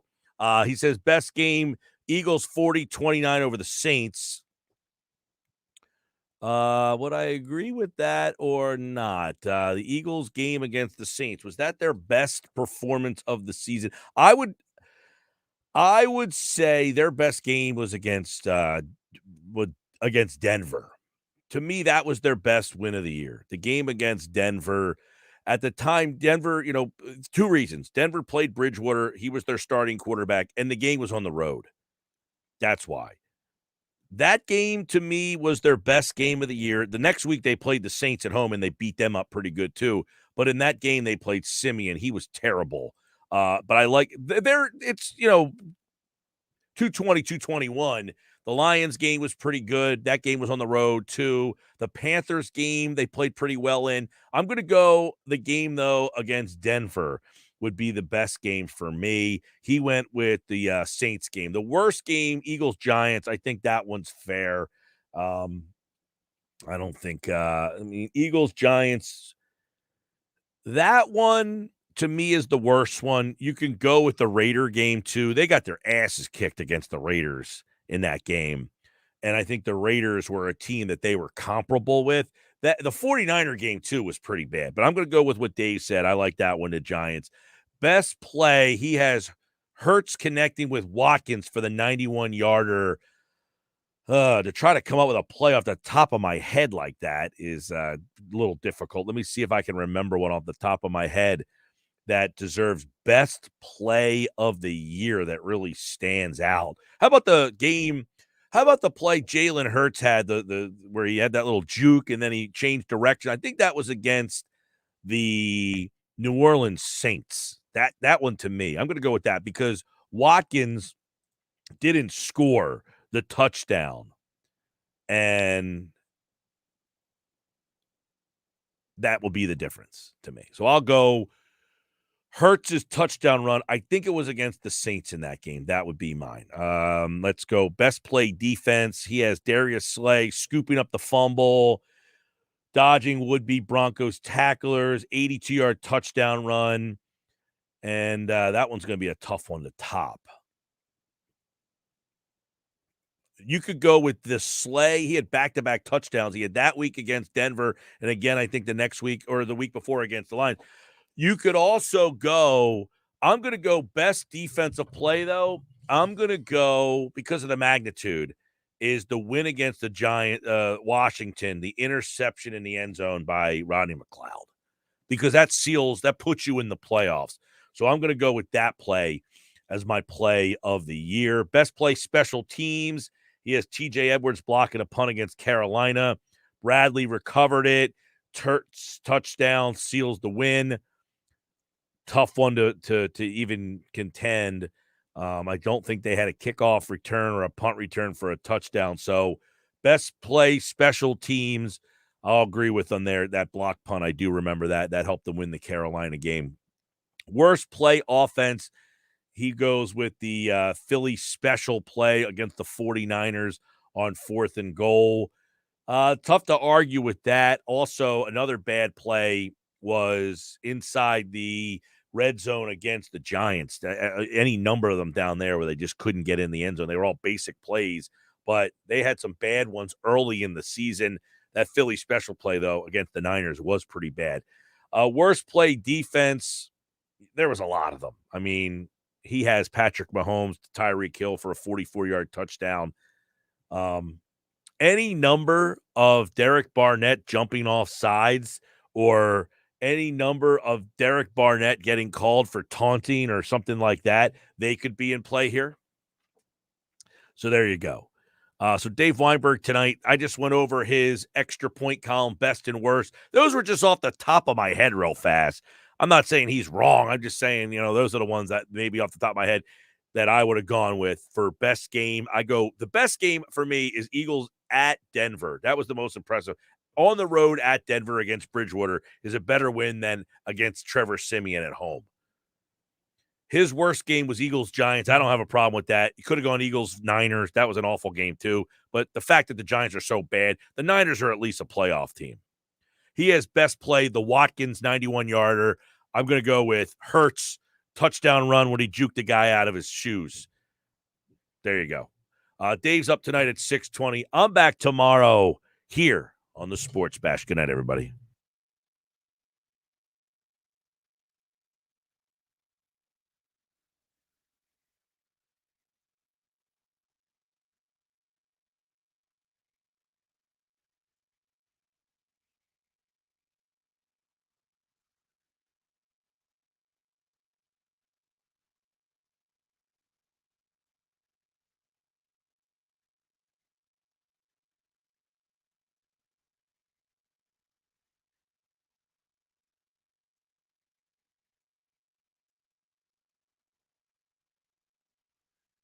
Oh, Chickies and Pete's tomorrow. God damn it.